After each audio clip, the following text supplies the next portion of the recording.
To let everyone know. Yeah. We're in, fellas.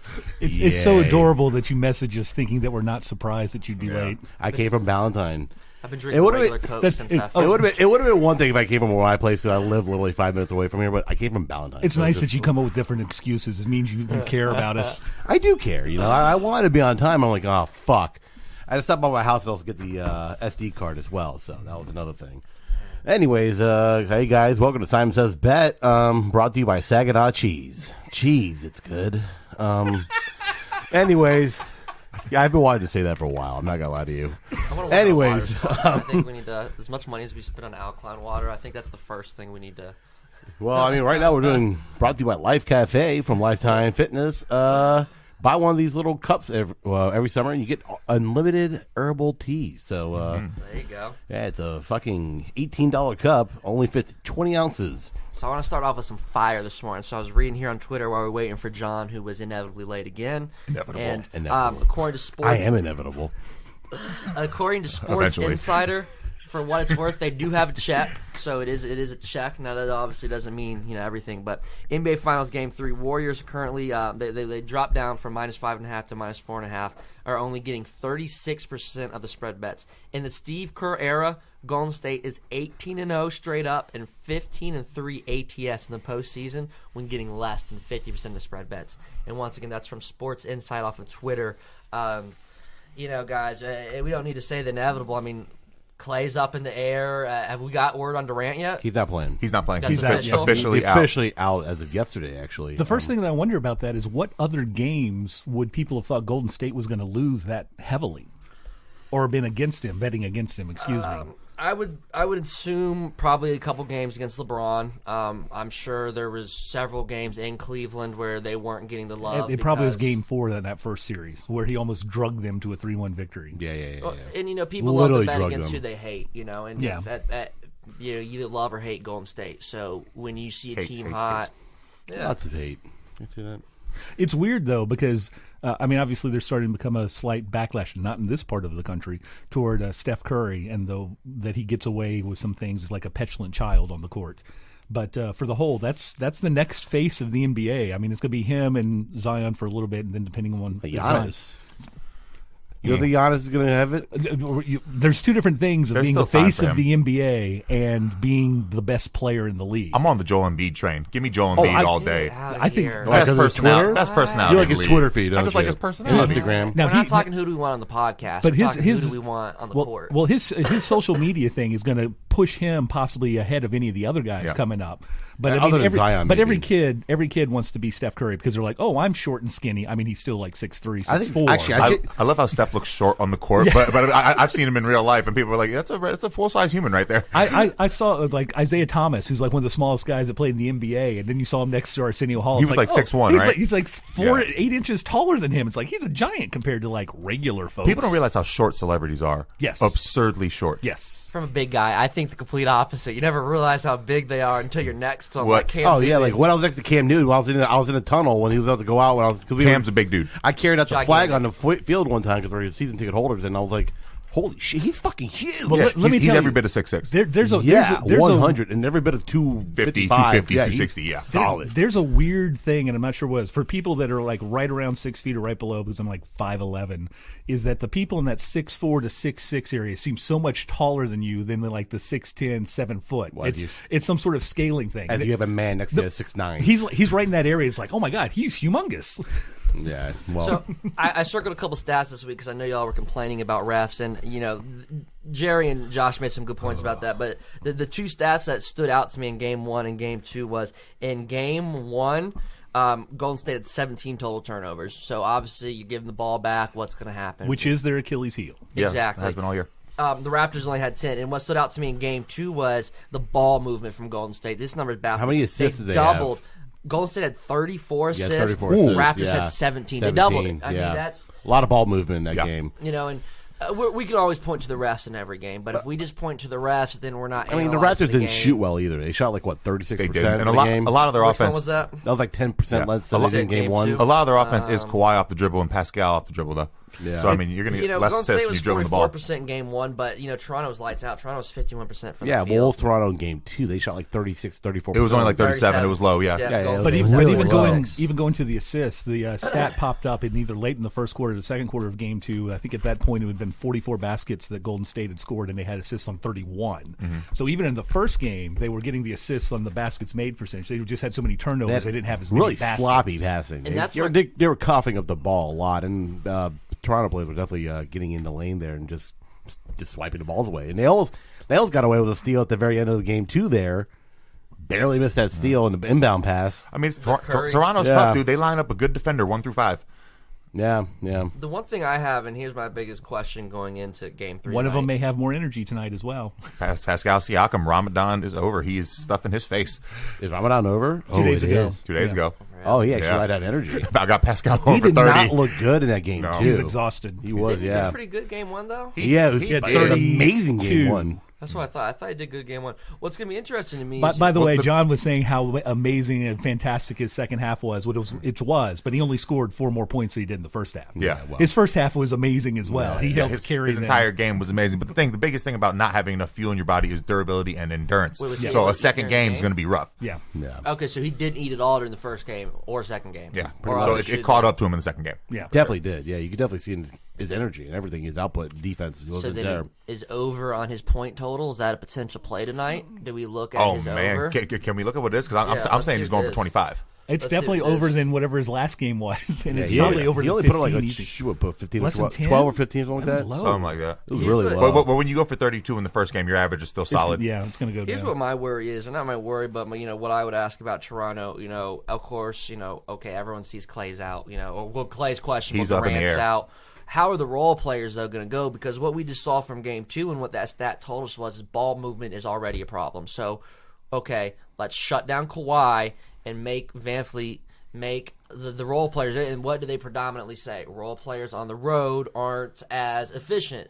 So I honestly think that could be. That's what I'm going to watch for tonight personally. Curry's going for 50. I mean, he has. He might have to. 37. Yeah, he's gonna I have think he to. goes for 37. Clay will be, if Clay doesn't play, it's not even going to be huge on offense. It's Draymond can't stop everybody by himself. Well, see, that's going to be the bigger issue is that Clay can play and be as effective on offense. But can he guard? But he can't guard. He won't be able to guard because Not if he's Well, no, hurt. they stuck laterally is going to be impossible. they stuck for him. Clay on Kawhi all game 2, and he kind of shut him down. So I mean, that'll be He had didn't he have 33 points? He did. yeah, but still, like I'm just saying, Is that like when Andre Iguodala held LeBron to 35 a game and got Finals MVP? kind of actually, 18 yeah. and a half. But I mean, he was scoring 45 points in the first 3 games. Yeah. Siakam's at 18. Well, he did and a after half Kyrie right got now hurt. for Yeah. tonight's game. Over under, and that's the juiced out version. So that's at minus 115 for over and under. Obviously, you can get. You can pay more, but that's the betting mark right there is 18 and a half, and I personally would say over on that right there. I'm gonna say over. I think that's because one thing, and here's where you can catch, and this is one thing I talked about last week off of the Straight Out of Vegas podcast. They were saying is that's where you need to look and how you can beat the books. Is where's the hole? Okay, he had 2 games not well nourished, so now he's going to be nourished. So is the line accounting for that? And that's how you can find your edge. And not necessarily betting the game itself, but finding an edge inside the game that you can get. Yeah, I would say Siakam over. And it's a cascade because one, he'll have more energy. They had the extra day of rest going to game 3. It's very likely that Thompson is going to be limited tremendously on defense, if not playing not at all, which means that Draymond won't be playing Siakam, or he might have to play Kawhi more, or even Iguodala or somebody else. So it would be a lesser defender on Siakam. So that's all things that benefit to Siakam having a better game. What was it, 18? 18 and a Oh, half. I got it. I'd At say least over. 22. Yeah. I think he he's gets a- 21 at Yeah, least. at least 22. Did y'all see the different angle for when Clay actually got clipped? He got hip checked when he went down on that shot. Actually, he ended up getting injured. He was actually fouled. He was actually fouled. Yeah, no. But Because he was he got chasing. hip checked. It's He the got finals. hip checked. It's the finals. But I mean, like he actually, everyone was like, oh, he was kind of. Granted, I do think the way him and Curry generally tend to shoot. They're chasing or looking for a foul. But I mean, that's one of the but that's one of the whole things that's annoying though. Is yes, there's the slight difference in the way that the game is called entirely differently in the playoffs and the regular season. But there's still the difference in the way that the game is called in the first quarter and first half, and then the third quarter and fourth quarter, which is the thing. In the finals, yes. Which is the entire critique about refs being garbage. Nobody actually thinks that they're horrible. They're just entirely inconsistent, or they're ridiculously inconsistent in that if it's a foul in the first half, it won't be a foul in the last 3 minutes of the fourth quarter. Then don't call it as a foul in the first half. I completely agree with that. But they did, which gave 3 starters for Toronto 4 fouls early in the third quarter, so they had to defend differently. Yeah. And then all of a sudden, then it just they go on a 19-0 run. That's the thing. It's like if Curry's travel is called, Toronto has the ball with a chance to tie the game with 10 seconds left, and that's after not scoring for about 8 minutes.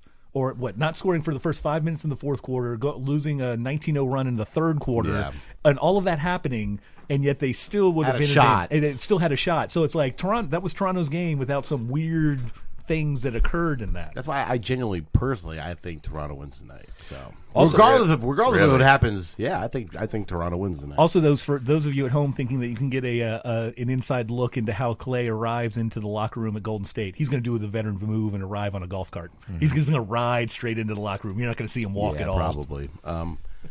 I think with Clay a little bit hurt because I think the injury is a little bit worse than actually letting us on. I think he's a lot hurt, and I think he will dress, but they'll only put him in like at the ends of on after timeouts or going into breaks to where he can just like catch and shoot something. Yeah, well, I mean, that's because he's still kind of all he needs to do, but that's going to hold him back defensively. Oh, it'll be a huge thing, and that's a big loss. That's why personally I think Toronto wins. Without Clay's defense.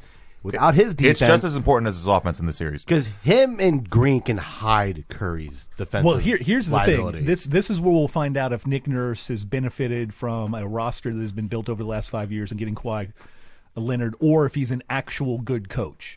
Is if Klay Thompson starts the game, or whenever he comes in, and they don't design a play that isolates him on a defender and just dribble and go at him and then do that like 3 or 4 plays in a row just to find, even if they give up an 8-0 run on 4 consecutive possessions, they need to find out, is he healthy or is he not? And if he's not, to put stress on that hamstring to the point to where he hurts it even more, or that they can't play him at all. And then not only have you taken him out defensively, now you take him out offensively. So they can't let him just stand there. So I want to dive in a little bit deeper, and that's what separates us from all these other podcasts is we're not going to bullshit you. We're going to give you numbers. So I just did a quick little look back at Siakam's playoffs so far, and on the road specifically. Question, how long has Ramadan, correct? How long finished Monday night. When did it start? It would have been probably during the second round of the playoffs. Okay, so far through this season's playoffs, he's only just road games so far, and this is dating back to Philly. Only 2 of his 6 games has he gone over 18.5 on the road. So that's why I was curious: is that an edge in the number, or is it precise? Because then his season total, he was only at 16.9 points per game. So that's why I was curious to know what was the timetable for that, to see hey, was that something that there's an edge, or did Vegas outsmart all of us because we saw that number and whatever would immediately say we like the over. So that would be my question, is how long did that go? Because in some of those games, too, were, against Joel Embiid. I was about to say the interior defenses of the last 2 teams are way better. A lot more length, a lot more size. Now, is Boogie, I personally, I don't know about y'all, Boogie looked good last game. He looked gassed, but he did look good. Well, he had cardio with a quad injury. Yeah. But he came out strong, and they questioned Kerr starting him. Why are they starting him? And, I think it was a confidence DeMarcus Cousins, he's a starter. Well, I think the biggest thing about Cousins is that you've realized the thing that makes him great is not that he can score the 20, 30 points, is that the way his basketball IQ, the way he sees the court, the way that he can position himself for rebounding and outlet passes, that's where it benefited him more than anything that any of the other centers could have done. No, and I agree with that. I mean, he almost had a triple-double. I mean, he had finished with 7 or 8 assists. Something like that. He's a great passer. Yeah. He can pass. He can handle the ball. He can hit a 3. So you respect him. Yeah, he put up 11, 10, and 6. And he can even start a fast when break. Yes, he can. Cousins put up 11, 7, or 11, 10, and 6. Any blocks? Let me see. Not an amazing defender, but he's big not body. Amazing. But he's big. No, he big. had 2 blocks. Yeah.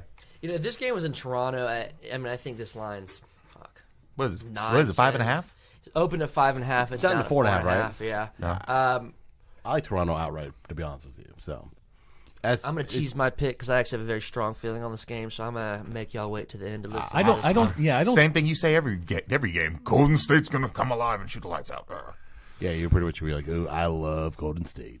So, well, because I don't want to wait. Yes, it's been really safe betting over the past 5 years. It's ATS actually disagrees with you straight up, of course, but against the spread, they've actually been a horrible team. So I'm gonna go ahead and play it at this point. I do like Golden State. I like Golden State off of the money movement, of the line movement. I mean, that's everyone's on Toronto. You know, the stat we opened up the game with. You know, it wouldn't be a big bet, but you know, they're going they're going home. You know, they're there, and the role players for Toronto to win this series, in my opinion. They have to have big games from Van Fleet. They have to have big games from Green. They have to have big games from Ibaka.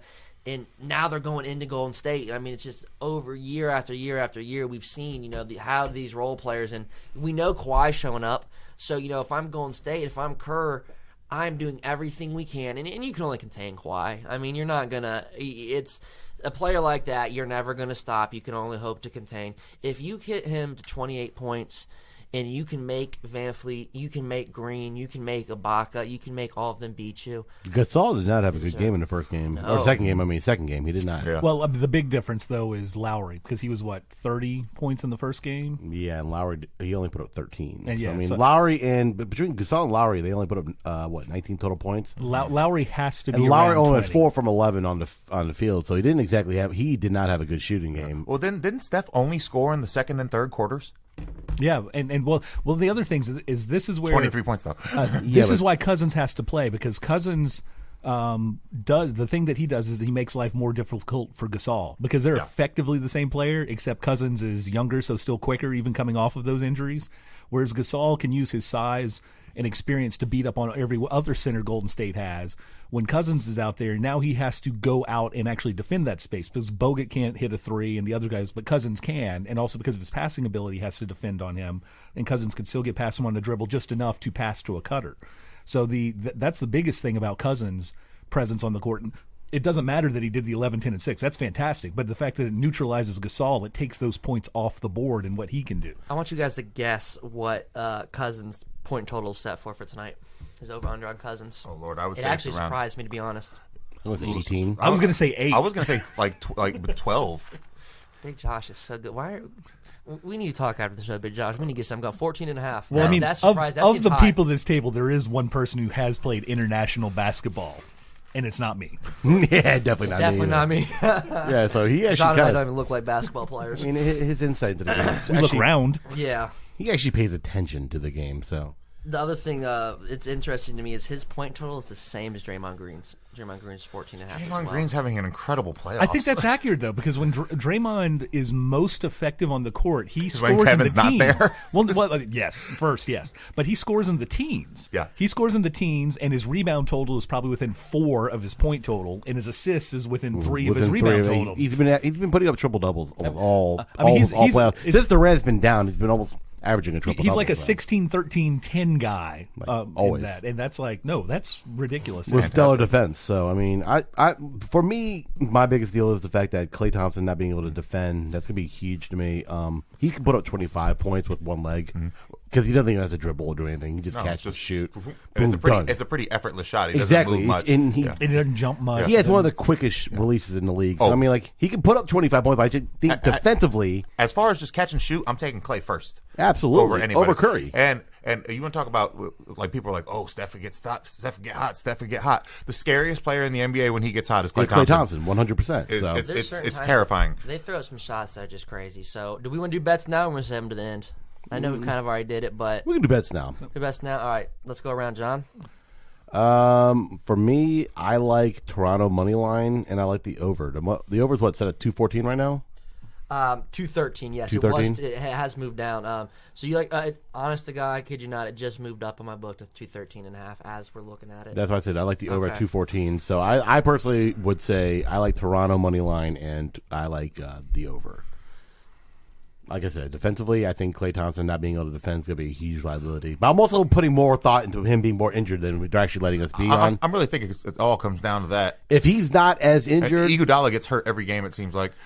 Well, he's at that point in his career. Yeah, he's 36 now, and he also put up a prayer of a 3-point. He shouldn't have put up that shot. First off, by the way, no, he absolutely should. He was wide open. He was wide open, but he could have held on to the ball. Shoot the ball. Shoot the ball. Win the game. No, if he misses, though, they get 10 seconds. By the way, that's why we're watching games. This is true, but I'm just saying. Let him off the hook. No, shooters shoot. That's what happens. Shooters shoot. All right, BJ, what's your take on the game tonight? It was a ballsy shot for him. So what? You got the over at 213.5? 213.5. I've got Raptors and under. I was about to say, just to make it interesting, I'm gonna make it under. And man, not knowing if Clay's going to play makes his bet super hard. And that's the only reason I'm seeing under, because I'm saying no Clay. Okay, so I mean, if Clay doesn't play, I got the Raptors winning the game for sure. And it's 4.5 in favor of the Warriors, right? Yeah. So Raptors for. Okay, if Clay doesn't play Raptors, consider that I'm just going to say he's hindered. So actually, I think I will go Toronto today.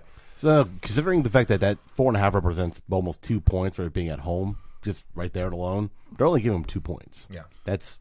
They're giving There's a reason. They're giving a home court 3. That's what they're doing. Yeah, basically a home court 3. I think I went on ESPN and I looked at game 4 already. The line's already even or something like that. Yeah. I mean, I don't think Durant plays at all the series, to be honest with you. And then that's really weird, though, if it's even, because I would think if Golden State wins tonight, that they would get favored going into Game 4. Typically, on lines that are put out that far in advance, the limits are so low, and what they're doing is the books are testing what's going to happen. So, there's going to be that trendsetter, and they're like, okay, we'll take a couple $500 losses, couple $1,000 losses to see where the line should be, because if they get all this sharp action in there, we need to do that. So there's actually books who put out their lines first. And, there's certain lines like certain books are going to wait to see that movement before they put out their numbers. But, I mean, this gives the opportunity, though, for a savvy/rich bettor to, since it's even, basically you're betting who's going to win the game. Right. Yeah, and you can go ahead and make that bet before, and then all of a sudden the line could go one way or the other. You can lay down a second bet to hedge/double down. But see, if, say, Clay breaks his leg and you get them even money, and then, all of a sudden it's going to do a little switch there. So I will. I'm actually going to go Golden State -4.5 and amateur, but we're going to call it a pro tip. I would actually monitor the line all day before making that. I actually do believe, that can go one of two ways. I think the market's telling me, I mean, Clay's point total is set at 17.5 right now, so, Vegas is optimistic he's going to play. So, if I got to 4, I would then go ahead and make my bet, but I will, for the sake of having a bet right now, -4.5, and I'll take under 213.5. But let's go ahead and segue, boys. The Iced, man, what games are we having? I mean, we're 2-2 heading back to Boston. Boston's a heavy favorite at -160 on the money line.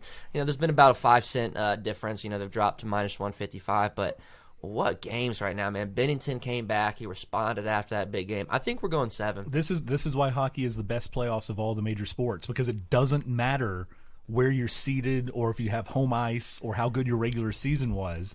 It's who can get hot and play, and that's what wins. And they're both hot. And the NBA is designed. Both teams are hot. The NBA is designed over a 7-course game that the best team will win. Usually, whereas hockey, for the most, in the last what is it, so 87% of the time we've gone this, that the conference that had hosted the team with the best record has won the title.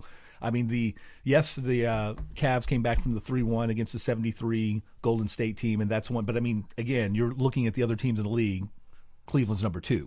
Yeah. So I mean, if you go through the history of the NBA, one of the best 2 teams not winning the title has not happened probably in about 30, 40 years, maybe. Well, I mean, Detroit, which 2004, Detroit? 2004. They were the best team in the East.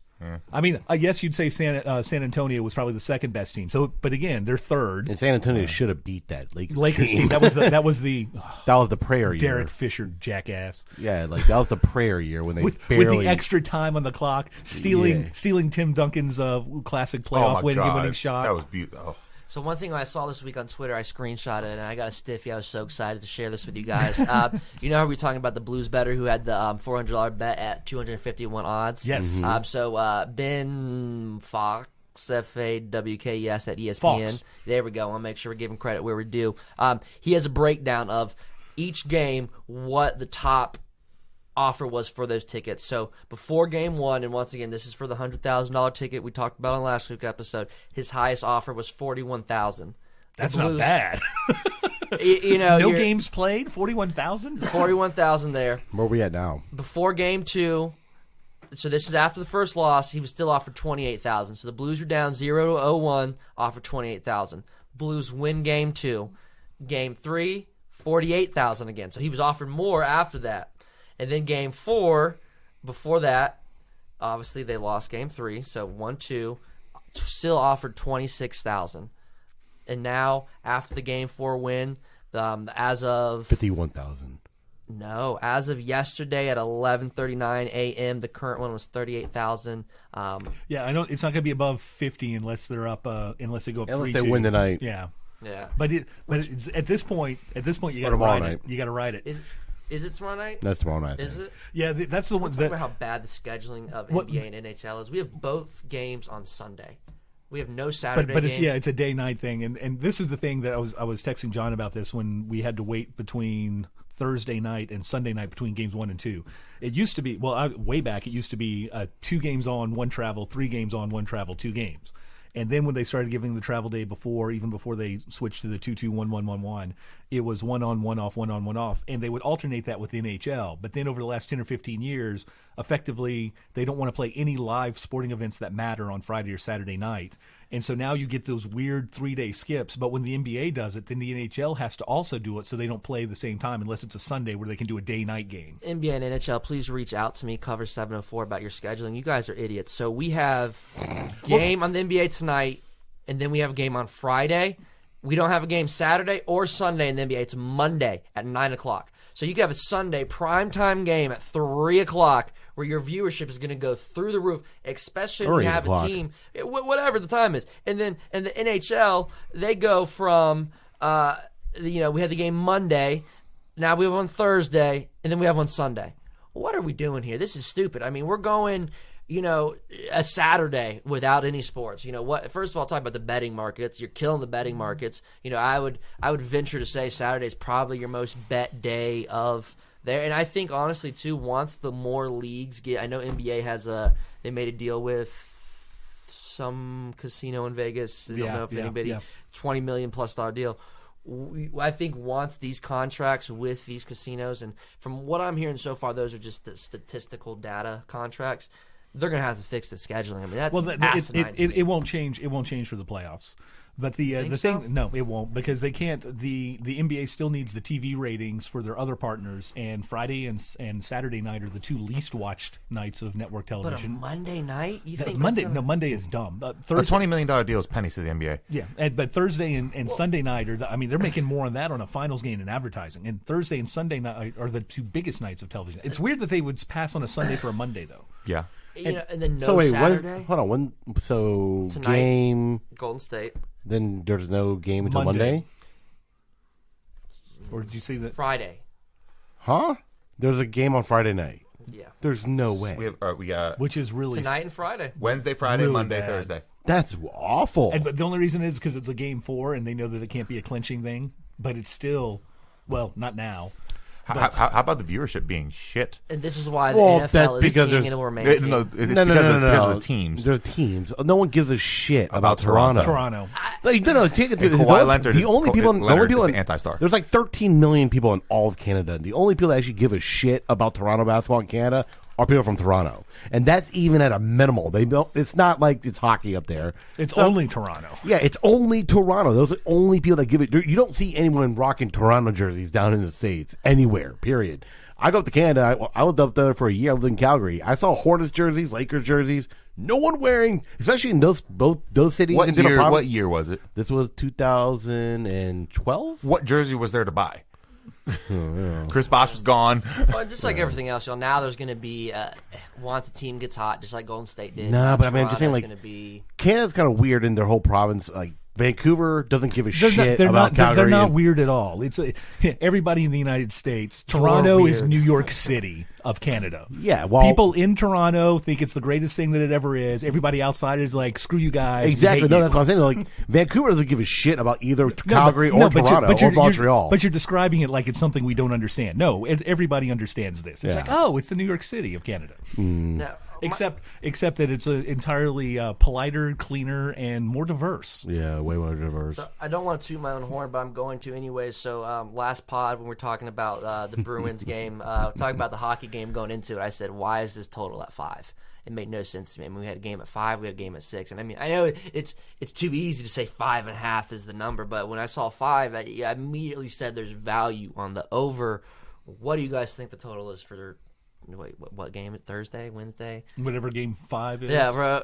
Is it Game 5 is what, tomorrow, right? And that's Yes. the frustrating thing about hockey is because up until the Stanley Cup Finals, they have games all the time. They play every other day. They don't break up their schedule for anything, and then they get stuck having to work around the NBA schedule. It's I just can't. I still baffles on Saturday night. But we called that in going into last week. You said why that line was at 5 was just really weird to me. And I guess I am the public, I am the Joe. So we got one over on you bastards. What do you guys think the total's setting at for tomorrow? I think it's 5.5 because they got to think that there's the good chance of 6 goals. I think 5.5. Yeah, it's 5.5. Now the game is in Boston, series tied. Gotta be honest, the line's about where I think it should be. Boston's favored -160. I think it's hard to go I like away Boston from Boston in the over. Yeah, I think it's hard to go away from Boston there. In Boston, it's just. Yeah, I think it's. I'm going to say hockey. I'm going to say St. Louis in the under. I think this is the game that's like 1-1 into overtime. Or something. And we're going to get like triple OT. It's going to be that always, one game. There's one game in each series that is like. Well, they've already gotten double OT. Yeah, but that was a higher scoring game though, wasn't that? Was the 2-2 going into it or something? There's going to be one to where it's like every shot that's near the goal, everybody in the arena is going to be, and then until they see the puck bounce away, and then that'll be like the last hour of gameplay. Yeah, no, and I think that's interesting too. I mean, total's obviously where it should be. We had 6 last game. We had. The outlier was Saturday. Wait, did we? So we didn't do Monday's game. Okay, so we were talking, just for clarification, the game we talked about in the pod last week was the Saturday game, and that was the 7-2, yes. So that was the game where we talked about the line being 5 and that there was definitely value on the over there. So just want to make sure we clarified that. And then we turned around on Monday, and that's when it was a 4-6 game. So, just that right then there 10 alone. goals. Wow. That makes me agree with Jerry on the under. Going under. I agree. Why? Jesus. And it's actually juiced to the under as well. So So it's 19 goals in the last 2 games. we had 6 and 6 and 4 and 7-2. 15, 6 and 9. No, 6, we had 15. 15. We had 6 game 4. We had 9 game 3. So it's 15 goals in the last 2 games. So yeah, I'm definitely going. This is a 2-1 game in overtime. 5 in game I think, 2. That was the OT game. And for the ridiculous people, I think both of the first goals will be scored in the first 10 minutes of the first period, and then nothing until overtime. So Jerry would like the first period over 1.5. Yes. First period There you over go. 1.5 for Jerry. That's actually a real bet. And I know we're getting up on the time here, so I actually want to go over this real quick. Because these are the bets you're going to get. These are the bets. He's timing all that you're going to get money in. So first period overs blew up this year. The boys on VSiN, Paul Howard and Mitch Moss Radio. So the Tampa Bay Lightning and the Blackhawks, well into 75% of the season, were hitting over 75% on first period overs because they were setting at 1.5. The juice got so ridiculous on these overs that for a first period over, they got up to -280 because in betting, and this is going to segue me in real quick. I wanted to, ask them to allow me a couple minutes just to kind of go over some basics. I know there's a lot of misconceptions. Take all your time. But back to the first period. So as a bettor, as a gambler, the goal is to hit over 55%. If you're hitting over 55%, you're gambling within your limit. So whatever your bankroll is. So and one thing I hate about all this information coming in is, y'all, most of you do not have $15,000 to bet. Stop watching these fucking shows where they're making $5,000 bets and think you can fucking be like them. Guess what? Everyone's going to go through that phase. And that's the thing I hate about how gambling's getting out there because, I this week alone, I've told 4 or 5 people, oh yeah, dude, gambling, degenerate, like, oh, it's like, or you can look at it as an analytical way, or you can look at it as, I look at it as competition.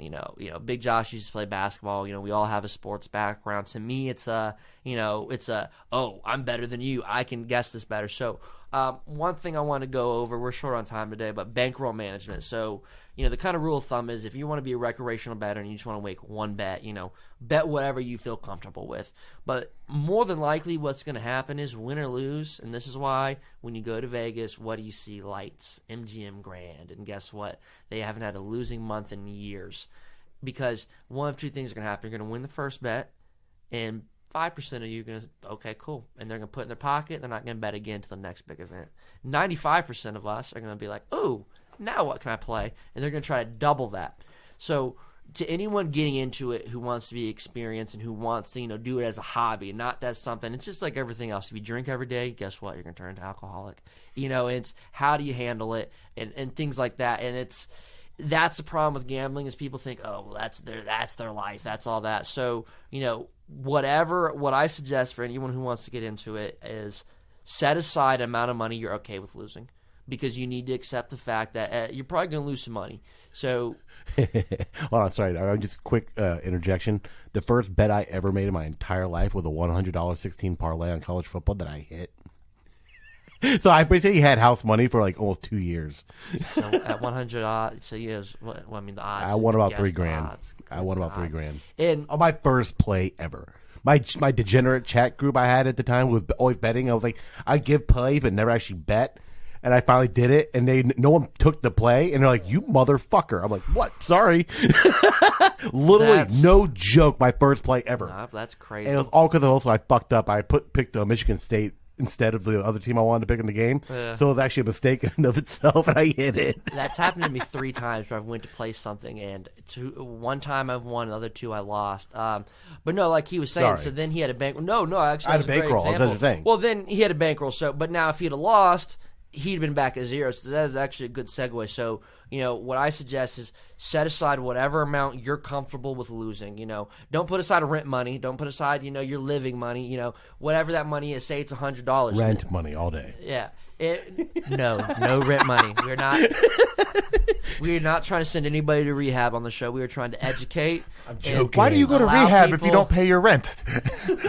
Because if you're paying your rent money to gamble, it's because you got to whore yourself out to pay your rent later. I've never heard of anyone. Oh, gambling. I didn't think of gambling Josh rehab. To get appointments set up. So I would suggest is whatever that amount is, set it aside. And if you want to put all in a game, that I don't advise that, because what's more than likely going to happen is you're going to lose, and then you're going to want to bet again to regain it. So set aside that initial amount of money, and then take a percentage of that per bet.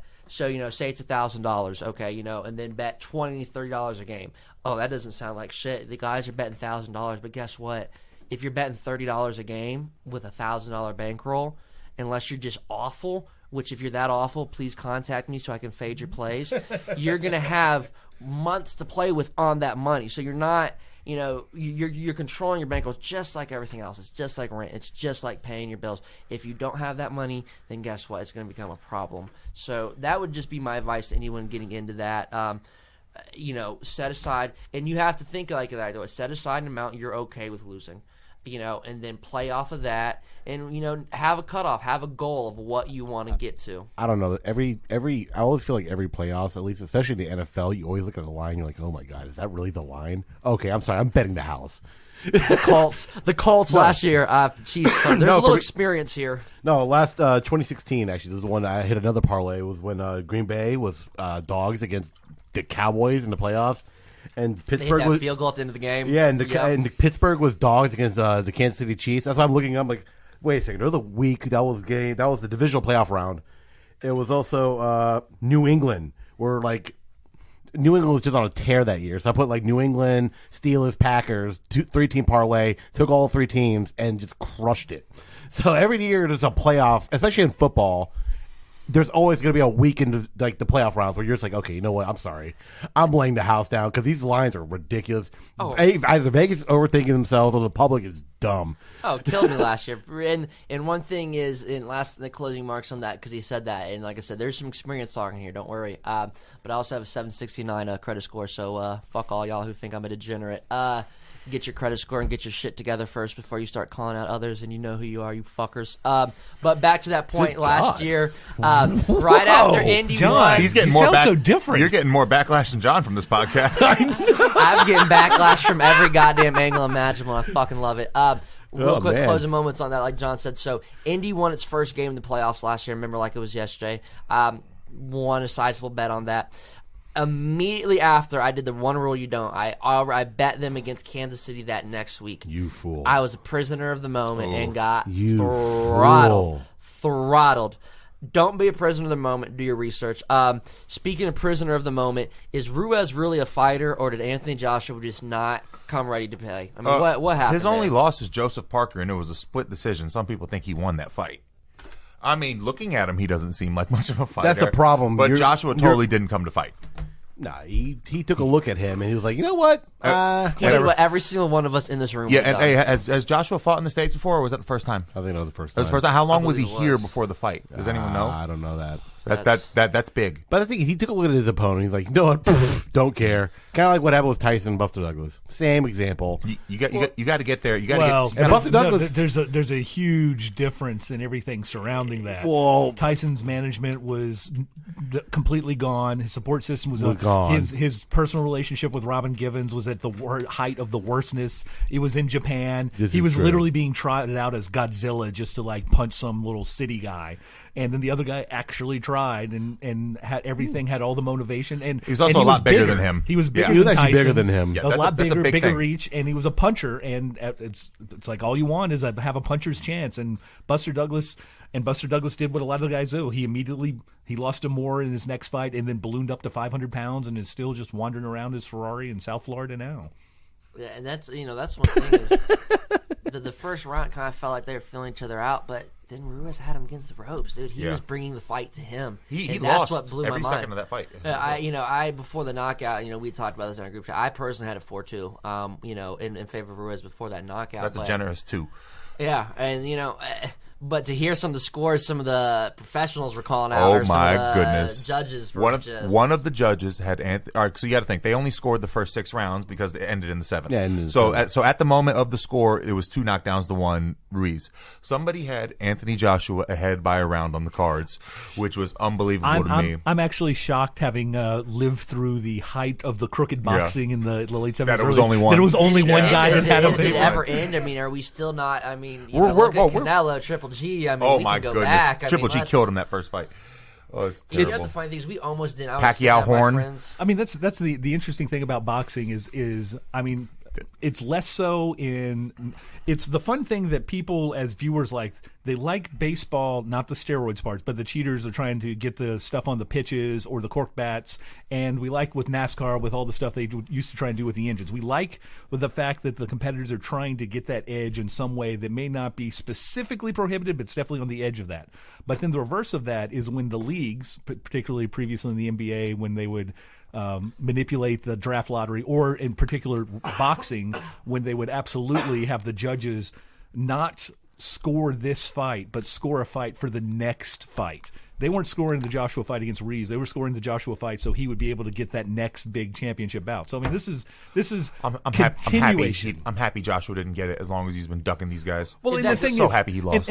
But he also he immediately did his rematch clause. He immediately. Well, but I voted. mean, those things are always around. That's all. The Ruiz winning by a decision would have been so unfulfilling for Never viewers would anyway. happen. Didn't So matter it how that never, fight would- went, never in a million It years. could, if it went into this, since it was Joshua, and it might have even been a draw, and he retains everything. But he had to knock him out, and that's what made that even better, is because he actually did, like over and over again. And the memes, I mean, I didn't and exactly- the memes we have gotten from it. Oh, the memes are great.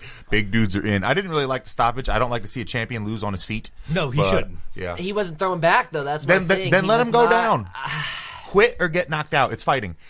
If I it would have agree. been the opposite, though, I think everyone would have been like, stop the fight. But because it was Joshua, I think it's, and I do agree with that to an extent. But I mean, he wasn't throwing back. I mean, I would need to see the rule, like, per whatever establishment that obviously doesn't do very well of doing those rules, what it says in the rules, what they call that. But I personally, I said he stopped throwing haymakers. I mean, he stopped throwing. He shouldn't have been throwing haymakers in the first place.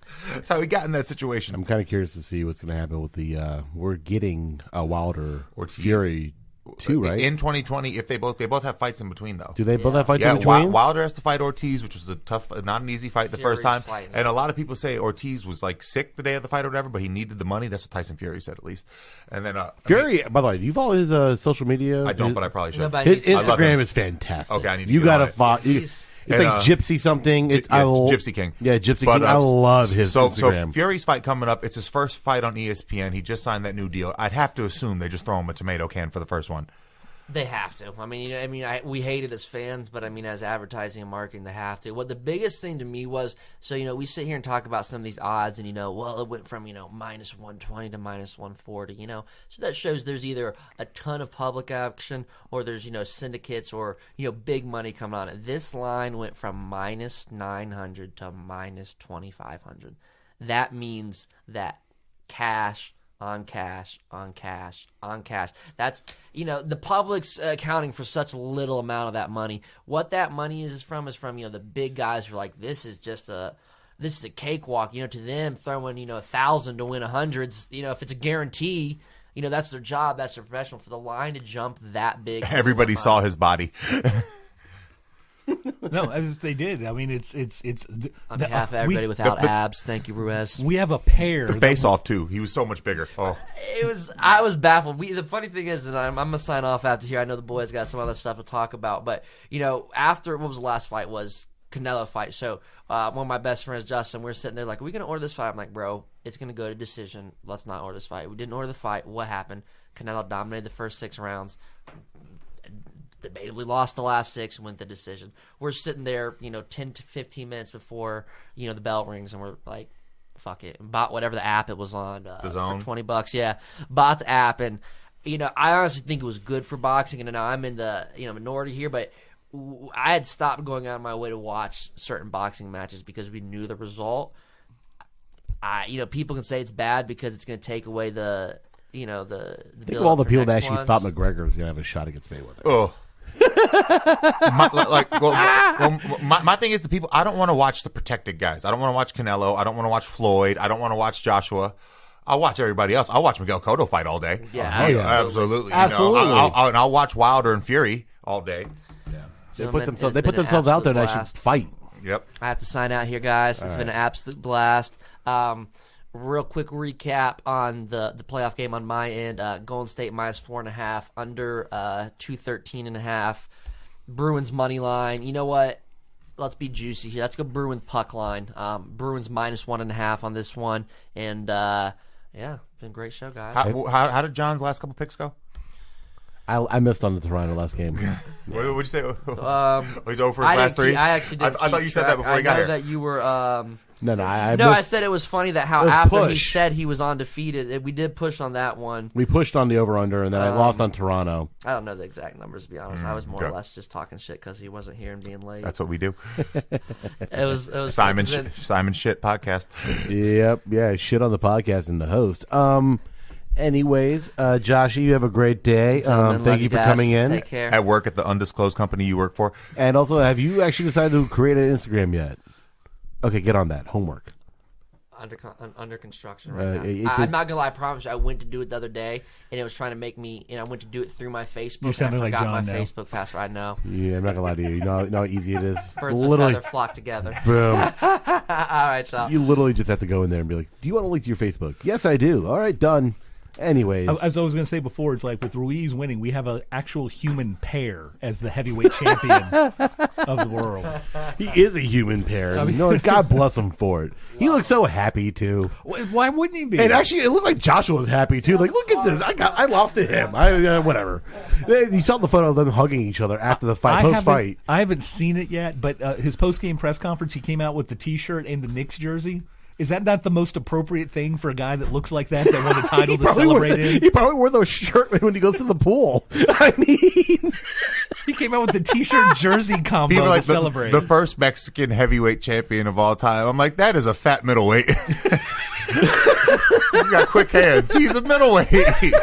He just couldn't keep weight. No, that poor guy. He just let himself go. He did let himself go. Oh That's my exactly God. what that is. Joe Rogan and Eddie Bravo were talking about it, and they're just thinking like, if you can keep your cardio and you're a fat dude, it's like fighting with 10 sweaters on.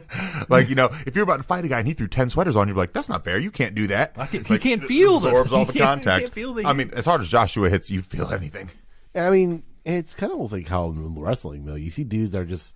It's like Cormier is the heavyweight champ of the UFC. He's an Olympic wrestler. You take a look at some of these guys. You're like, how are they? How's their cardio? How are they able to do half the shit they do? Like Bray Wyatt is a perfect example of a wrestler. It's like a dude that's chubby, who looks like he shouldn't be able to do the shit he does, and he's fucking amazing. I've seen him in person. He's a husky fellow. He's a husky. I've seen him in person too. We were at Bubble. It was funny. Yeah, I've seen him in person as well. He's really cool. He basically looks like Ruiz, but like actually no, they're pretty much. He's a white version of Ruiz. Well, it was funny you mentioned he's in better shape than Ruiz. Is he really? Yeah, absolutely. Well, I mean, he is kind of solid in his own. He got that. He's husky. Ruiz looks like DJ Khaled. He does. But I mean, Bray Wyatt has that huscular build. He's huscular. Huscular. That's what you mentioned that's two what they say different. I Welcome am. to the Huscular podcast, by the way. By the way, this is the new official name of the Huscular podcast because I mean your host is Huscular, so whatever. Josh, you mentioned two things that lead into the protected boxers, which is why boxing is dying as a whole. Is because once there's a boxer Thank gets you. a name, It's dying. But once boxing gets a name, they don't let the boxer fight other people that are just as good because they want to extend the popularity and the money line on that. They'd rather make $100 million, 10 fights in a row, obviously, than $400 or $500 million in one big fight. And one big fight, Yeah. because they'd rather stretch it over the 4 or 5 years. I'll have to take a bit- because $1 because it's not just the money on the fight, the one thing, but it's also the venues and everything else over for 10 times as one. And a lot of that has to come to is like nobody in the general public or even sports public, because boxing isn't as big of a deal now. It's horse racing, unless it's one of the 3 races that anybody cares about in horse racing. Nobody knows. And for boxing, it's like you have to get to 25-0 before anybody's heard of you. Because the springboard that they have to get a celebrity or get you known is being an Olympic boxing gold medalist or have some ridiculous loss in the final like Roy Jones Jr. But that's once every 4 years. HBO dropping boxing is actually really kind of hurt boxing. But it's actually no because I think so. no because Showtime picked it up, but no one knows Showtime. No, when HBO had picked it up and it was at its height, boxing was still on ESPN and on the networks. So that was what they would have. Might the be people coming that back were there eventually. Yeah, they might have the people They're that were have to go 0-0, and then all of a ESPN sudden, is the UFC. ESPN has UFC and has boxing now, but I'm just saying, like overall, like it's not going to go back to the networks. But that's how you build the following. How long ago was How long ago was boxing on like ABC or NBC or CBS? The last time it was last time it was on the networks was the mid '80s, and then I think there was a fight. And then on HBO NBC. picked it up. No, there was a network fight within the last 3 or 4 years, which was like the first one in like 3 decades. It was Joe Horn and Manny Pacquiao. Yes. Yeah. Oh, I forgot about that fight. The robbery. I didn't even watch that. But Horn should have won, right? But ABC used to have, Horn won, and Pacquiao outlanded him by like 90 shots. Really? It was ridiculous, yeah. ABC would have championship level fights Saturday afternoons, and people were aware of all of these boxers. But in ESPN with our guy Teddy Atlas, he would do the fight commentary on Friday Night Boxing on ESPN for like a couple of decades until they finally dropped that, probably in the late 90s. And you would see boxers in their first 3 or 4 fights, and they would build up a reputation and a fan following. People knew who they were. That's no longer available. So if you don't happen to watch their 4 fights on MSNBC during the Olympics and see them win, you have no idea who these people are until they have a belt, but you have no no idea if they won or not, or if they beat anybody. Wilder won a bronze and. Well, Joshua was a gold medalist. Yeah, but no, Wilder was a bronze medalist. Yeah, after only boxing for a year and a half. Yeah, he was a bronze medalist. Were in they London. the same weight class? Did Joshua beat him then, or were they on opposite sides? No, Wilder's older. Okay, so he was like 2008 then. Probably. Because Joshua won in 2012. What's Wilder, 31, 32? Wilder, I think, is... Joshua was a gold medalist at the 2012 Joshua was Olympics. like 28. So in Beijing, in like 2008 or something? Probably. Which makes sense. I mean, that was one of the things. Tyson got beat in the 84 Olympic trials. Was it Biggs who... Spinks? No, it was one of the guy who was on the 84 Olympic team. Oh. And when he finally got to fight him in like his 12th or 13th professional bout, he could have knocked him out in like the 3rd round, but he kept him up and beat him for 12 rounds because he was so Wilder's upset. 33. 33, yeah. So and he won a bronze at Beijing in 2008. But that's the thing, is like that's where the boxing, and because and particularly with boxing, you have to look, and then once they win the title, the first thing they do is they take the tour of the former champs that are 38, 36, 37, which is the history of boxing, with Tyson beating Larry Holmes, who was at the end of his career, getting the shot at Michael Spinks, and like anybody who had a Trevor Berbick who beat Muhammad Ali when Ali was at the end of his career, and that's they take the tour of the finals guys. And what Joshua had the Klitschko fight, which was basically a Klitschko fight.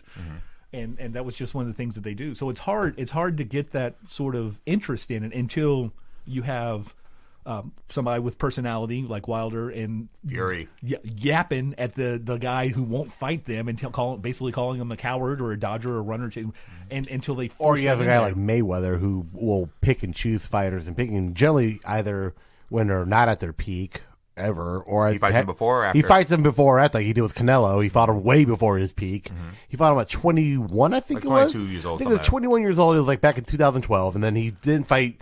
He didn't fight fucking. He fought old De La Hoya. Old De La Hoya, who took him. Old injured Pacquiao. Old De La Hoya should have won that fight. Honestly, if you look at that fight, he stopped jabbing after the 6th or 7th round and just threw away the fight. Mayweather was already a champ then. Yes. So it wouldn't have mattered. He would have still had to have knocked him out because he's not going to win on a decision.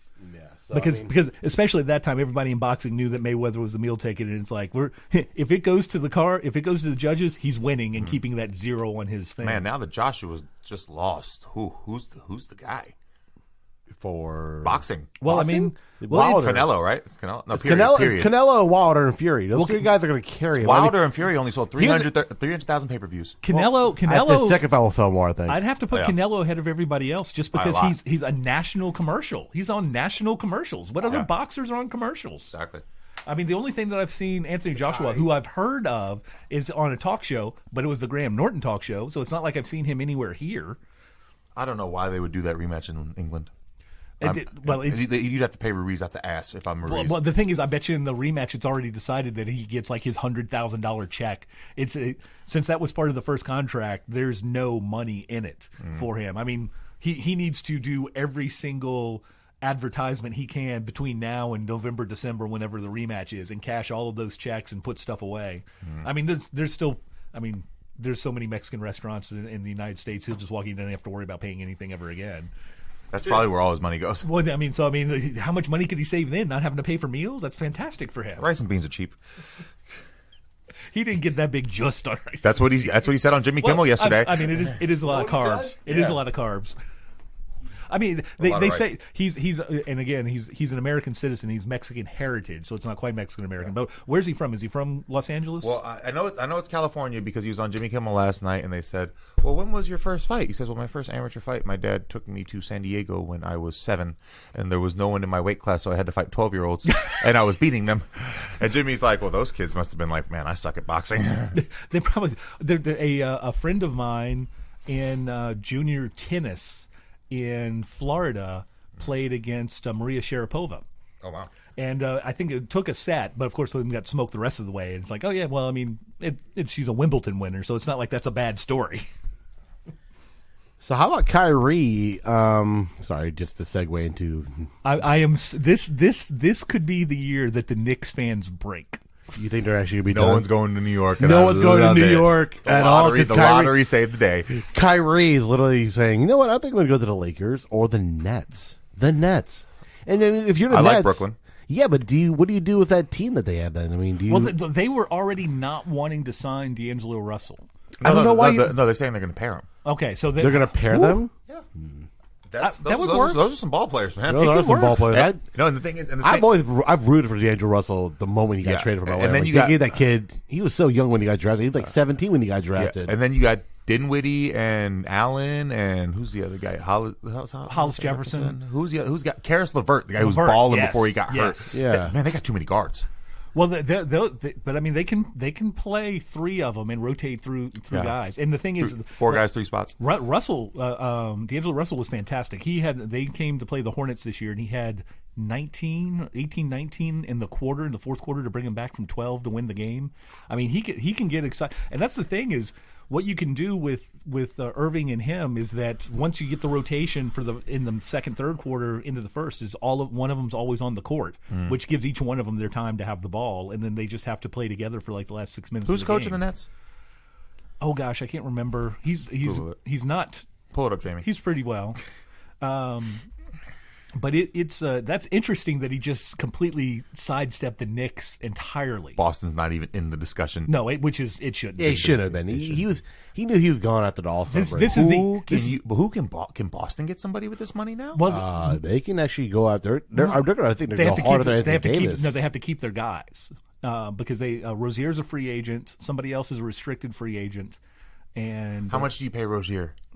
Oh man. Well, he's now a starting point guard. What you do is you got to offer him quick about between 12 and 15 million a year before somebody comes out at like for 18 to 20. Well, right here I'm looking at it says 14 are reportedly interested in D'Angelo Russell. So I mean, but it's a restricted contract. So true. He's only 23. Well, he's just now getting off his rookie deal, right? Yes. So he's not going to make exorbitant money. They're saying Jazz, Magic, Pacers, and Timberwolves are all looking to potentially sign him. So. But the Jazz is all dependent on if Memphis and Conley, because I think Conley is who they want first. And now they're saying Anthony Davis could actually end up on the Nets if Kyrie goes there. So that would solve their guard issue. Where are the assets? The Nets have the D'Angelo? assets. You got to trade D'Angelo. D'Angelo and a few other people. I mean, actually, D'Angelo and Zion? For a couple years? Well, but the thing is, like that's all dependent on when they can't trade him until December 15th if they re-sign him. You got to re-sign him. So I would re-sign him just to trade him. But if it's an off-season situation, sign and trade. But they can't. That's only if they can't. I don't think they can do that with an unrestricted free agent though. There's a weird thing about. Mm-hmm. But once you can do it if that's set up beforehand, but not like if they sign him and then they have to wait. It's a weird. Yeah, an unrestricted guy that signs a new contract has to wait to a certain point in the season to be traded. Yes, that's why Ariza had to wait for a while. The four teams chasing after Davis right now are going to be the Lakers, Knicks, Celtics, and Nets. Well, the funny thing is who can give New Orleans the best deal? Who could give New Orleans the best deal? L.A. L.A. has the assets along with Boston. Well, L.A. does not have the assets. Let's get this straight right now. Mm-hmm. There's nobody on that team now that I think anybody really wants to build a team with, because we've seen them. You don't want Kuzma at all? Kuzma and Ball. Will you listen? To build a team with. We've seen them play together by themselves with no other stars. They're awful. We saw them with LeBron James, arguably the best player in the NBA right now. That's a ball-dominant star, though. Yes, Zion wouldn't be. Oh, no, I know that. But that's still that put them to third in the NBA halfway through the season. Yeah. But once they left, they struggled even before the team got cratered with all of the trade discussion talk. So it's like that team hasn't. There's nobody on that team that's made that step to all-star level. Well, we get that, there's starters. Still, though, if you're getting rid of an all-star, no, but they're so young. They're building blocks. Is what I'm saying. Building blocks. But if you have a star, Kuzma and Ingram, if he's healthy, Ingram after the trade deadline was like 24 a game. Or something like 24 blood and clots though, which completely took Chris Bosh. That's very true. But I was saying, like, they have the assets and they have a trade. They have a pick. No, they have assets to trade for a team that has a star player. If you have a star, those are great assets. If you don't have a star, you're still a bad team. That's all I'm saying. It's like, but Zion pretty much guaranteed to be the number one pick. Well, yes, very well. You pair that young team and let them build together. That current thing, and I'll reiterate when Josh comes back, is like that current assets that the Lakers have is garbage. Now, if they make that Ball trade to Chicago for the 7th pick, and you can offer the 7th pick and the 3rd pick, and a couple of players. No, because then Ball is still considered a better prospect than either point guard in the top 5 picks. And top Chicago, 7 right now. And Chicago needs a point guard, which makes sense. New Orleans does not need a point guard. No, they don't. But I mean, just saying, like, whereas you're New Orleans now, you can get Zion. You could potentially draft Barrett, his teammate, and at 7th. Then you can get whatever best player available is, or who knows, depending on how those guys work together, you could even go Reddish, and then you've got 3 guys that chose to play together that may or may, and if they like to play together, now you have those guys. You still have Drew Holiday, you still have Randall, you still have other things. That's me personally, I think the best or ideal situation for the Pelicans is to pair up Barrett with Zion, but again, any way possible. Who are the other teams again? The Lakers, Nets, Boston, and Knicks. The Nets thing is all dependent on Russell, but I don't know that where you feel on that. And then there's also a lot of. But and again, that's Drew Holiday and D'Angelo Russell is a backcourt. That's a pretty solid. There's some talks of teams swapping picks right now. There has to be, and the Hawks are trying to get rid of those 2 picks, and then they have in the top 10. And there's a few other things that have been going on. There's a lot of speculation. Now the Hawks one is interesting because they have Collins. And who's the other forward that they got? No, Collins and Jones, and then you put them with Davis. That's an interesting team. The thing is, though, is like, honestly, I'm more interested in the NBA offseason than I even am in these finals. No, what I was saying when you walked I've away, been for years. food. I did. What you were I gotta saying, work out after this. And what you were saying what I was saying when you walked away, it's like I don't like what the Lakers currently have. Yeah. But if I'm New Orleans, and again, I don't think New Orleans is going to trade Davis to the Lakers no matter what, because they're going to stick it to Rich Paul and LeBron James because they were just they handled it poorly or they don't like the way that they did it. Go ahead and plug who you got breakfast from, by the way. Famous toastery guys. Postmates always coming through in the clutch. Postmates, give me free Postmates Plus or unlimited. Is that if I'm New Orleans and I've decided that the best trade that I'm going to get of the players that I want in the age range that I want and the monetary divide that I have is the Lakers, then I want them to send Ball to Chicago so they get the 7th pick. So now I'm New Orleans. I'm getting the 3rd pick. I'm getting the 7th pick. I'm getting Kuzma. And then, honestly, I don't know that I even want to get anybody else because I want to stick their salary cap situation. Mm-hmm. I want to make the Lakers. If I'm forced to trade to the Lakers and they've blown up my team for the last season that we were close to a playoff team, mm-hmm. and then all of a sudden everything went, and then ruining this season is I want to punish them. So it's like, oh, no, you get Anthony Davis, that's fine, but I'm going to rip into your possibility of getting another max deal in a free agency by, nope, I'll take $8 million and you got to take $27 million, mm-hmm. and you can't sign a max player into your cap without getting rid of other players that you want. Because, I mean, you get Kuzma, you have Zion number 1, Barrett potentially number 3, and then number 7, as I said to John, hey, if Reddish and them all get along together, put them together, because then if the 3 of them are there and they get along, then there's the likelihood that they may stay together there longer. Yeah, because Barrett's refusing to work out for the Grizz anyway, so they're pretty much locked in on probably Morant going. Well, and the only reason that they're not absolutely locked on that is if nobody wants Conley, but people want Conley. Yeah. I mean, the one of the things I guess they were saying is like Utah was in play for somebody like a different point guard, Russell or whatever. It's like, well, that's, I think, if they can't get Conley. I think they prefer Conley. He's a better 3-point shooter. He's a better defender. He fits with that team much better. And where his age is and where Utah is like, no, we need to win and start doing things now. And that extends both of their careers because Conley doesn't have to carry the ball all the time because Mitchell can. And Mitchell then gets rest, which he never could have from Rubio being there. But I don't think – I just think that the Pels are going to do everything they can to stick it to the Lakers. And honestly, I think they might actually call the bluff and go into the season with him. Ooh. And see what – because once they get past that December 15th, then every player everywhere is on the deal. I feel like his value – I don't know. It's kind of like the Kawhi thing. Teams are more willing to go after him even if he said he wasn't going to resign there because – They got him for a whole year. Well, that's the thing. If Paul George re-signed, Butler looks like he's going to get offered and go stay with the Sixers, a max deal. There's the rumors going around now that Kawhi might sign a 2-year deal with him, which does 2 things. One, it stays with Toronto, who's in a win-now mode, and they'll be the best team possibly in the East for the next few years. And 2, he gets his 10-year level so he can sign for the Supermax max deal wherever he goes in 2 years. Now, if you're Kawhi with his injury history, do you risk a short deal? I don't think that. I think of the $140 million that he signed in contract money, he has $135 million of it. Yeah, true. He doesn't spend his money. And he just signed a deal with New Balance for what, $80 million or something like that. He's suing Nike right now over the use of his claw logo. Oh God! So I mean, he'll eventually work his way through that. But I mean, his shoe deal, he could live off of a New Balance. So I think they said he just bought some property in Toronto, which would be a good idea and no matter what. Kevin Durant just sold his California house. Oh, that's not shocking at all. Yep. Well, where is that California house? In Northern California or Southern California? I'm assuming Northern California. It's the Northern California. Okay. It's the one that he had by there. Okay. Yeah. Which is good because if it's on the Oakland side, he wouldn't want to stay there anyway. And if it's on the San Francisco side, it's probably worth twice as much than what he bought it for just 2 years ago anyway. Mm-hmm. But we can all agree that Durant's gone, right? Yep. Yes. 100% gone. And it appears if Kyrie's not going to the Knicks, he's not going to, as much as he wants complete and utter credit for wherever he goes next, he's not going to go to New York by himself. Nope. He can't handle it. He can't. If he can't be the only person getting all of the attention in a market that big. He'd hate it. He was bristling under the press in Oklahoma City. That's one newspaper. Was it Oklahoma Times or whatever the fuck it is? I don't know. It'd be kind of interesting what happens with Durant then, because I mean, if Kyrie doesn't go to New York, and everyone thought he was going to be the de facto free agent to go to New York, Clippers is the perfect landing spot now. Absolutely, especially with the roster that he currently has. Well, if with the roster, it fits his style of play.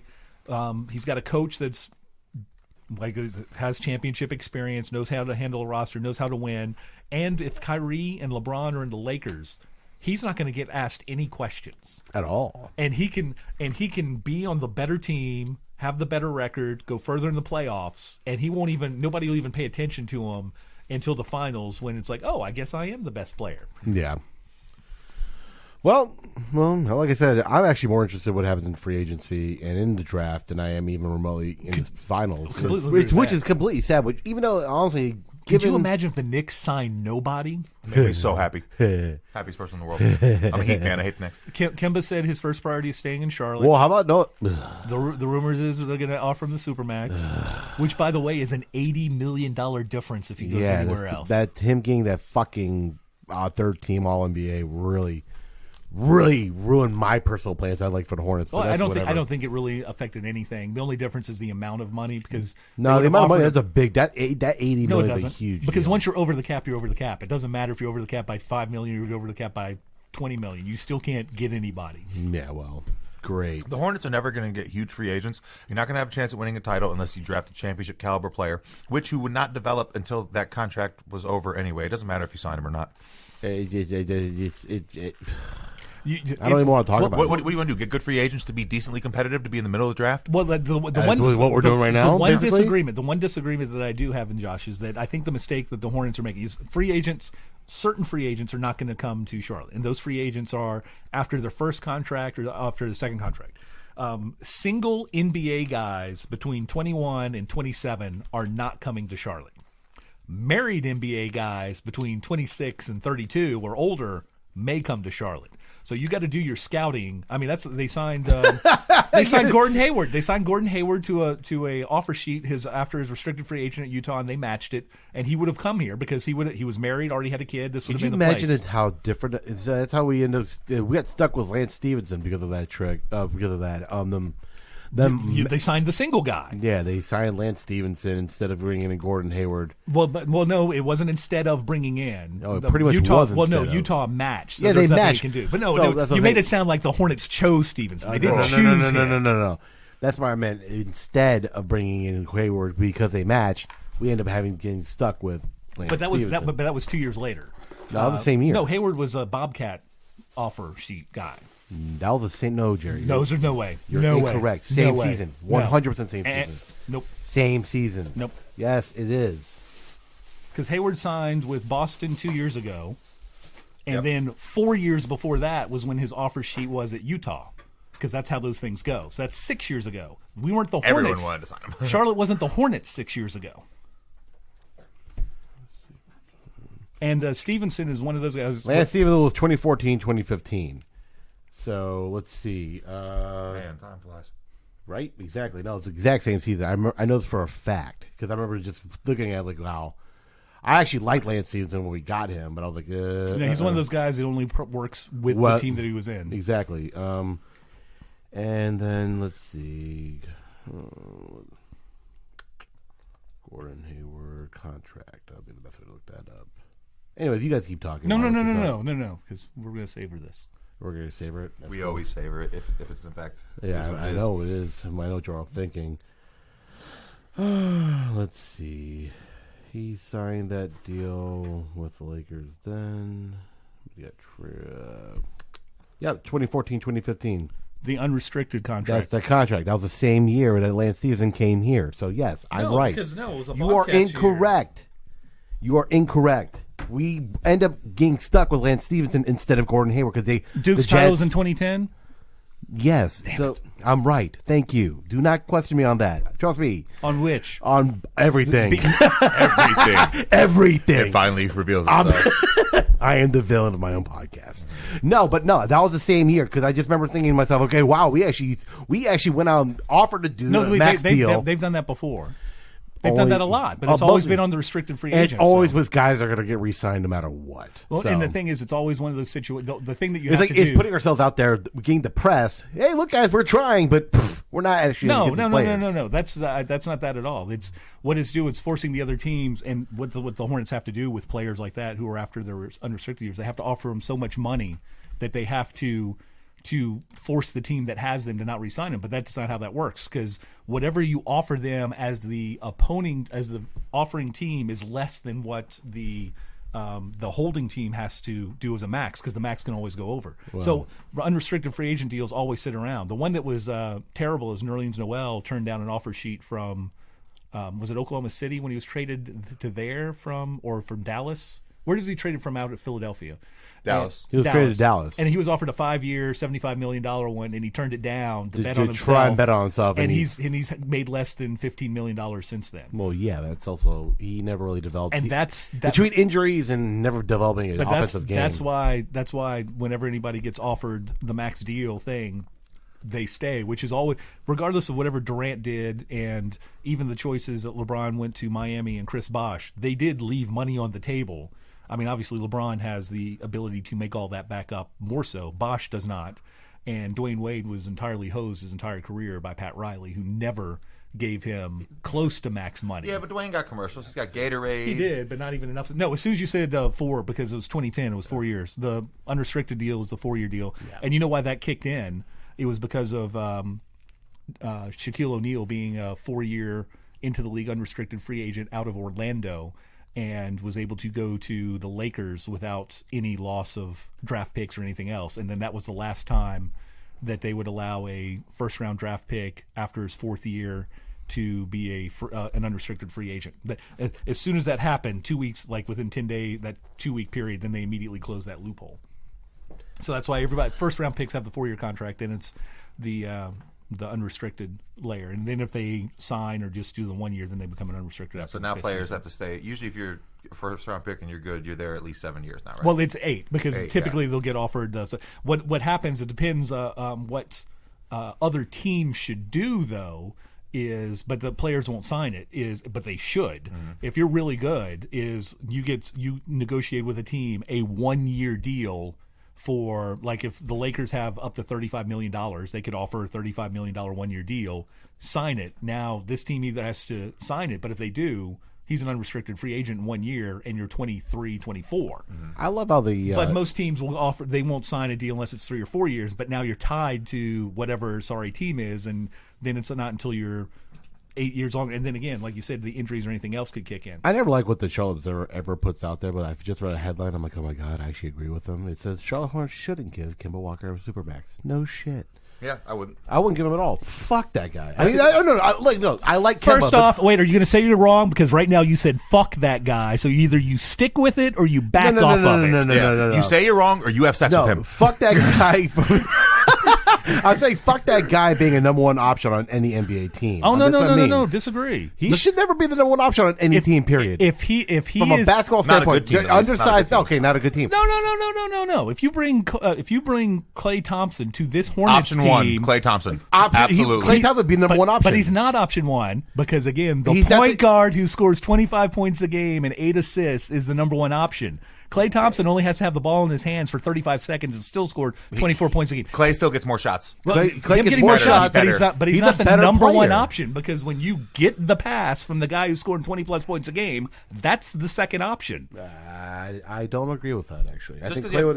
I would think Klay Thompson would be immediately the number 1 option at that point if he were to sign here. When the ball is in your hands at the end of the game and you're the one making the decisions, you're the number 1 option. Was Rondo the number 1 option on the Celtics towards the end when he was the All-Star and they were getting old? He still wasn't the number 1 option. But he had the ball in his hands at the end of the game. Well, he's still the one determining where it goes. But he's not the number 1 option. He's just the point guard. That's his job. Jordan had the ball passed into him inbounds. Okay, well, that's the number 1 option. The number 1 option is the person with the ball who starts the offense. So Shaquille O'Neal was never the number 1 option. Not with the Kobe Lakers. At the end of the game, with 3 Finals MVPs, he was definitely the number 1 option on that team. Yeah. Not at the end of the game. Did we not just spend time talking about Derek Fisher's ridiculous championship shot? Where's Shaquille's shot at the end of the game? at the free throw line, missing the free throws. Well, there's different things. Yes, during the bulk of the game, you're pounding the ball inbounds and you're getting it to him. But at the end of the game, when you're trying to, like, who's going to win the game, that ball's in Kobe's hands. Shaq won that game against Portland. Excuse me? Weren't the guys in the black and white really involved in that as well? Yeah, he still caught that lob. He did catch that lob. He did catch the lob. But I'm saying, Kemba, but that lob wouldn't have mattered the 18 points. Anyways, what I'm saying, if you want to have a contender in this league, there's no chance in hell that Kemba should be your number one option. If you're saying and again, what you really mean is he can't be the best player on the team. That's what I'm trying. That's what I mean though. I say number one option. No, a guy under 6 foot has never been the best player on a championship team. It's never happened. Well, again, we go back to the he's Isaiah 6'1". Well, no. I'm trying to think. Kemba's technically 6'1" too. No, he's not. Yes, he's listed at. Well, whatever. He's not 6'1", but he's listed at 6'1". I think he's 5'10". The Iverson and the Sixers would have won that series if the refs decided to. They didn't call hand checking for the entire season and the first game of the NBA Finals, and then they let Tyronn Lue wear his jersey, and then that was the end of that series because they're like, we can't have the Sixers beat the Lakers. But anyways, I'm just saying, as a number one option, he can't be your best option. Your top player. He can't be your best player on a team. It'll be hard to win. And I genuinely been begging us to trade him now for the last 3 years, just a tank. Well, this is the weird thing, and now that we're actually going to give him a supermax deal, we're stuck in a cap hell, and it would just. But we're not. The Hornets are not. Excuse me, the Hornets, because I don't actually play for them. The way we manage our team, they will find a way for us to get stuck in cap hell. I would agree that would probably happen. Exactly. Just we are mismanaged, poorly ran, poorly owned, and us giving Kemba. So what happens when Michael Jordan's your number one? Yeah, Kemba's going to be exactly. Kemba's signing a supermax deal, which is it would relegate us to being stuck drafting at 12 through 14 for the next 5 years, and I would hate it. Well, the thing that's that I don't understand. Well, the first thing that needs to fix the NBA is to eliminate the individual player caps, because because it artificially elevates players. Because once you get a player that's a free agent, and especially the year when they added the $20 million to the cap, everybody had to get a max deal or they're going to switch teams because the money was available. Yeah, everyone's getting max deals, and it's terrible. But that's because there's that artificial level, and then it's like if I'm the best player on my team, it doesn't matter that I'm nowhere near the top 20 best players in the league. Since I'm the best player here, I need to be a max deal. These guys just need to start letting people walk. Well, that's the thing. I completely agree. But that's the difference, though, where soccer will allow that. It's like, but the problem is because of the hard salary cap, you let somebody walk who is making $20 million. If you're over the cap, you don't have $20 million to get somebody else, and that's what the problem is that it should be like a hold for hold situation. If you let somebody go, instead of being compensated with something else, it's let me spend that $20 million. That's it, yeah. Well, contractually, the way it's structured is very poor, especially when they expanded the contracts and the amount of money they can earn and the salary cap after the new TV deal came in. They literally added almost $30 million to their cap that year alone. It was $21 million. Yeah, I'm just saying, like... That's not nearly 30. And do we? That's like $10 million. It's the same thing. It's just over. Yeah, but that's how these guys who don't deserve supermax money. And do we remember all the shit deals that came that first year? That first year when that happened, Mike Conley was making $30 million a year. Batum got a huge deal. Mozgov got like a $60 million contract. Luol Deng got one of the worst contracts that hurt the Lakers like to this day. Yeah, to this day. And they signed Mozgov and Luol Deng. And who was the general manager of that Lakers team? Mitch Kupchak. Where's he working now? He's now working here. By the way, I didn't want us to sign him too because he's not a numbers analytics guy. He's just a quote unquote old school. Scout. Are we seeing now that it's probably Jeannie Buss at this point? Who's actually the problem there? Well, separate from that, you're giving Kupchak a lot of credit because what's the best signing that he ever made while he was with the Lakers? Gasol. But it was a trade. It was a trade. And who was the trade with? And who was the trade with? Well, Memphis. And who was the general manager? Jerry of Memphis? West. And what did Jerry West get in return? Marc Gasol. Yeah. Gasol. So I mean, it's not he got a Hall of Fame player for on a rookie thing dress at the beginning of his career. You think Marc Gasol is a Hall of Fame player? Well, he will be. He will be if they win this year, maybe. No. He's a Hall of Famer. This is international. This is the thing we have to do about NBA basketball. Basketball generally tends to basketball give Hall international of Fame players. And baseball Hall of Fame are international. So that gives him credit for his international work with Spain and then everything else he's done through his career. So he Manu Ginobili is a first or second ballot Hall of Famer from Argentina because of everything he did there. And that's how just from that one gold medal, yeah, for sure. Well, I mean, that's the most impressive gold medal probably of all time. Because it was against the pros. Exactly. So like I'm just saying, like between guys. Do we remember how loaded that team was? By the way, though, Andres Nocioni, Luis Scola, Manu Ginobili. There was another NBA guy on that team too. Erman. No, you're right. Fabricio Uberto, Erman, who's a Bobcat, Herman, Walter Herman, and Fabricio Uberto. That's five NBA players, guys. Great team. Yeah, Nocioni was a baller, and they grew up playing together. So Walter Erman. It's like, wow, how'd you get like that really German name and the blonde hair and blue eyes in Argentina? Don't ask. But no, I just don't. If I were the Hornets, I'd let Kemba walk. But that's one of the Kemba Walker. Exactly. But that's one of the things is because of the artificial nature of the max cap of the individual players. If there's not a max contract for individual players, and LeBron never would have left Cleveland because they would have given him $50 million a year at this first opportunity. But the other thing is, like, if you actually draft the type of player that can win a championship, you can give them so much money that nobody else can match it unless they happen to have $60 million in cap room, or the player chooses to sacrifice. If you're Oklahoma City and you want to keep Durant for $300 million over 4 years, but Golden State can only offer $20 million over 2 years, are you going to sacrifice $260 million just because you want to win? If you want to, fantastic. LeBron would have. It wouldn't have been that drastic, but but I mean, it would have left money on the table. Well, the thing is, it would have been a lot more than that. But the other thing is, Toronto, like Chris Bosh, would he have left $200 million on the table to leave Toronto? Nope. No. So even if he does go to there, but then it's like, is Wade going to sacrifice that much when he sees? In hindsight, especially what happened to Bosh was the end of his things. career. In hindsight, if that would have been the case, he would not have left Toronto at all. But the thing is, he still ended up because, again, unlike what Riley did to Wade, he gave Bosh the thank you gift. He gave them a $108 million 5-year deal to sign. So I mean, he got the bulk of that because of the injury. Well, you guys remember when LeBron and Bosh came? Do you know? I think the only two players on the Heat's roster at the time were Dwayne Wade and Mario Chalmers, and Udonis Haslem. They had three guys on the roster. They had all the cap room. And Haslem's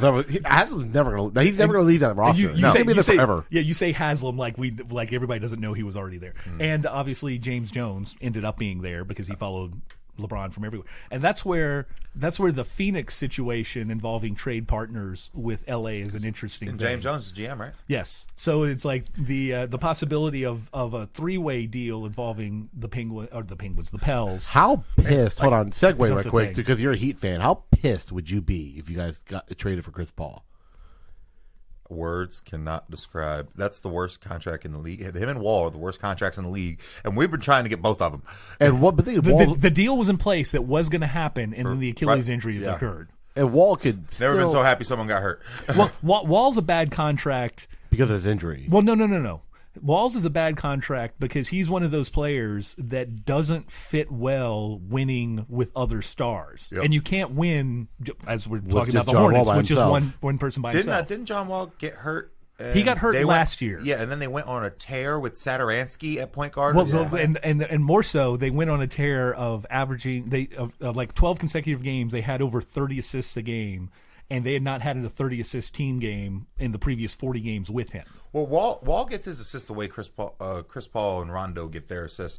When Rondo was in Sacramento, he led the league in assists, and they called him a ball hog. He just holds it and holds it and holds it and dribbles until someone gets open, or he can make a play. Well, the difference is Wall actually crashes to the hoop more and collapses the defense. It's just that his teammates. He doesn't trust his teammates, or he wouldn't pass his teammates, and he would take the shot more often than not. He can't shoot. But anyways, they're saying that the two main trade partners for potential trade. Because Conley's contract is no better than either one of those games, and he's coming off of a severe injury. But I thought you can win with Mike Conley. But he's but that's the thing. He's a better player in the sun. And Wall's contract, as bad as it is, he's still 5 years, 6 years younger than Paul. So it's bad, and it's like Achilles. That Chris Paul contract would be terrible. It'll be crippling to whoever gets it. In 2 years, especially. But I mean, like. Why would teams even talk to Daryl Morey? I just like, bro, you're fucked. That's the whole thing of the. How dare you offer that to me? I'm that's offended. what Daryl Morey does, though. He will. I don't know what he did. I don't know if he has photos. Well, here's the thing. He would. You wonder if Morey's trying to maybe do some trades with Brooklyn to help them look better to Kyrie to force the Lakers to only get Chris Paul. Because if Butler resigns and Kawhi resigns and Irving goes to the Nets and Durant goes to Golden State and the Clippers and Walker resigns with the Hornets, now the only piece that's out there, and the Pels do not do business with the Lakers. Now you're sitting at another year. Sure, you might be above 500, a better team, but you're not competing. If they don't get a free agent, what if LeBron requests a trade? That's a possibility. That's a big. That's the no. That's the big no. There's quote unquote inside wording. I'm sure there's inside wording. No, he doesn't request a trade. I think he absolutely does. They don't sign a superstar. He's got a lot of stuff going on in LA. Oh yeah, he doesn't. You think he sticks around? He has to. No. He made this bed and he's got a rest in it. I genuinely want. To me, what I personally would want, I would want us to re-sign Kemba and then trade him to the Lakers.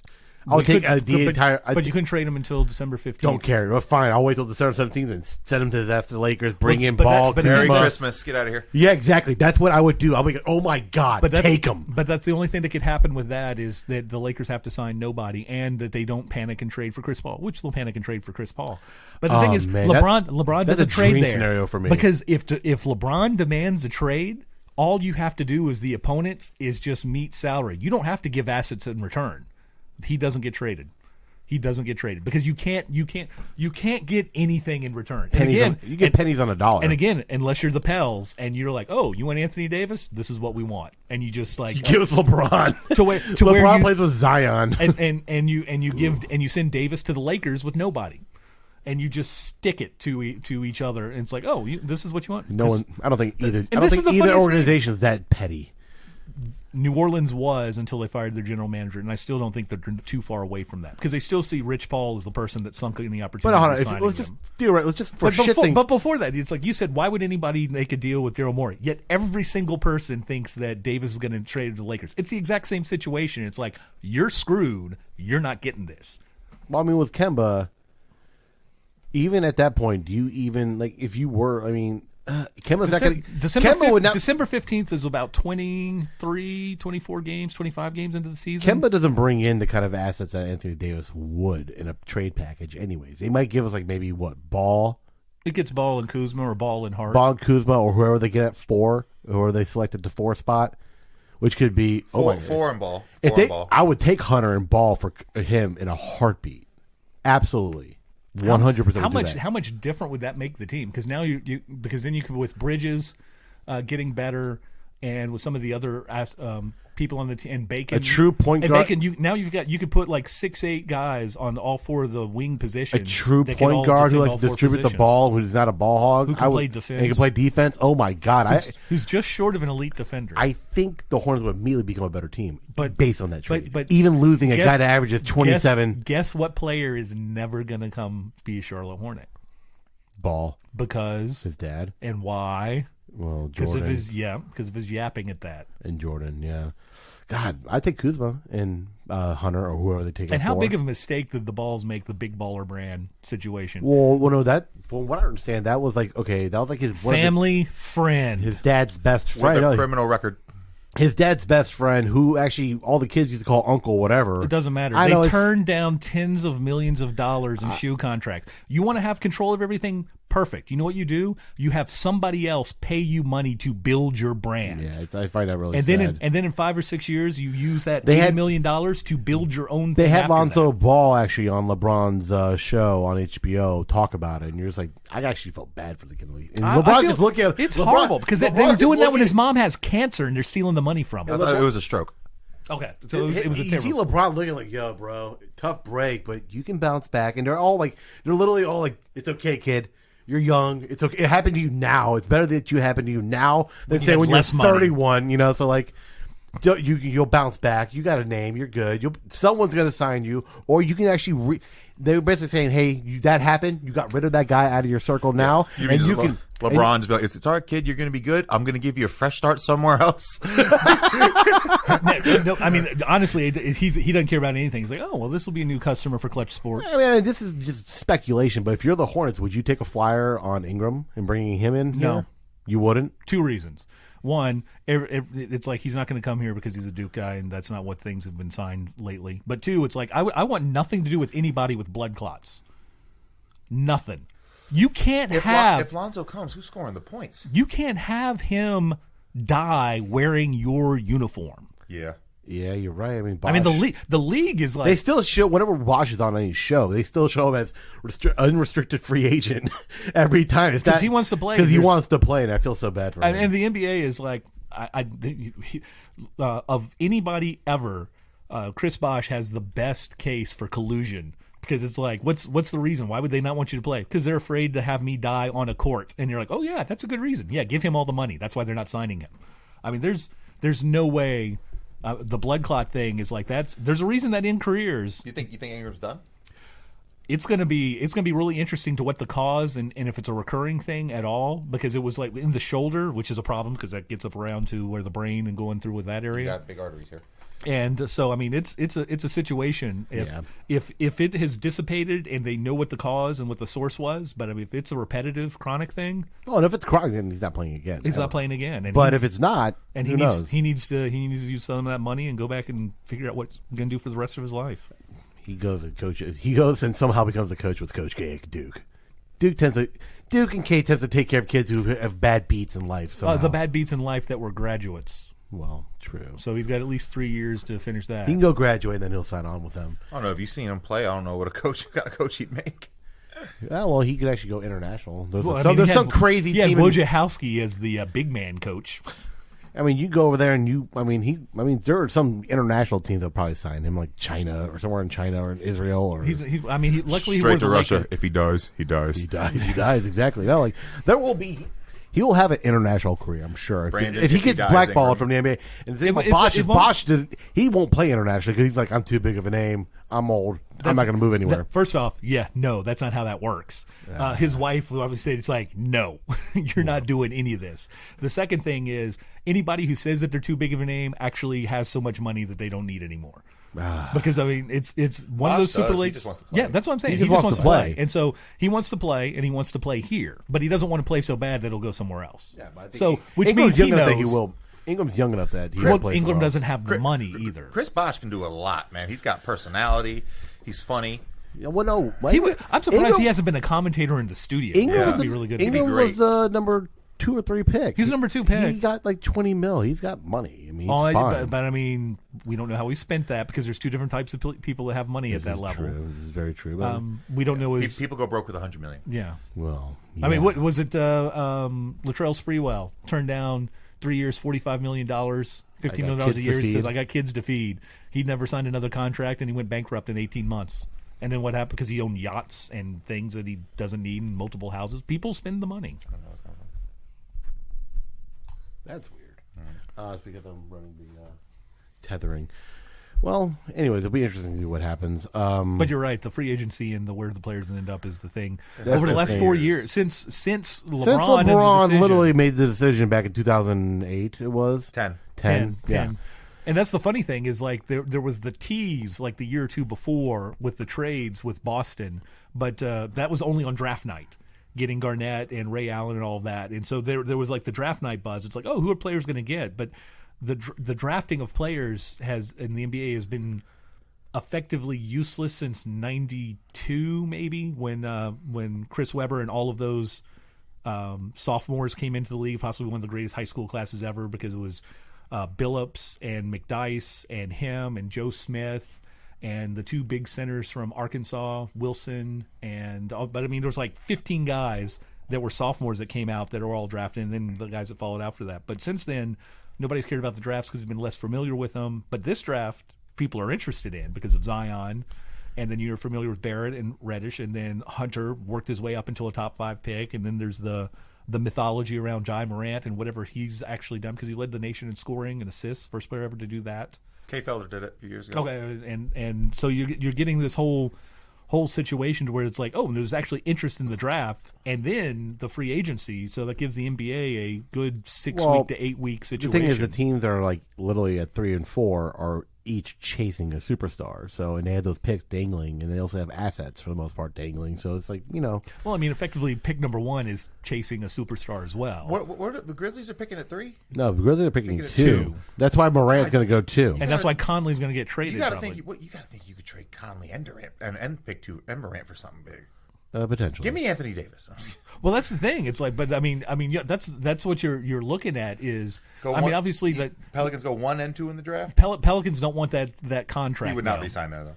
And he's still got 2 more years. So, one. Oh, only one? He's got 1 year left on his deal. If we went to Utah during the season, it would have been a year and a half. It's the Kawhi Leonard situation. Yeah, he's Dante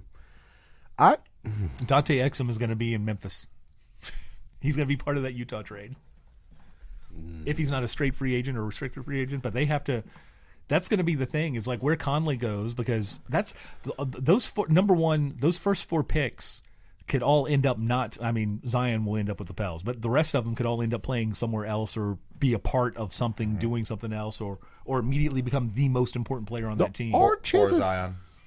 I mean, there are possibilities that they could trade that number 1 pick. I mean, it's not 100% for sure. Yes, it is. It is. They're not trading. This is the most surefire number 1 pick since LeBron James. Anthony Davis. They have to sell out that arena and sell those jerseys. Well, yeah. I mean, that's why this is the roadblock that we always come in on this. You're like, oh, he's not.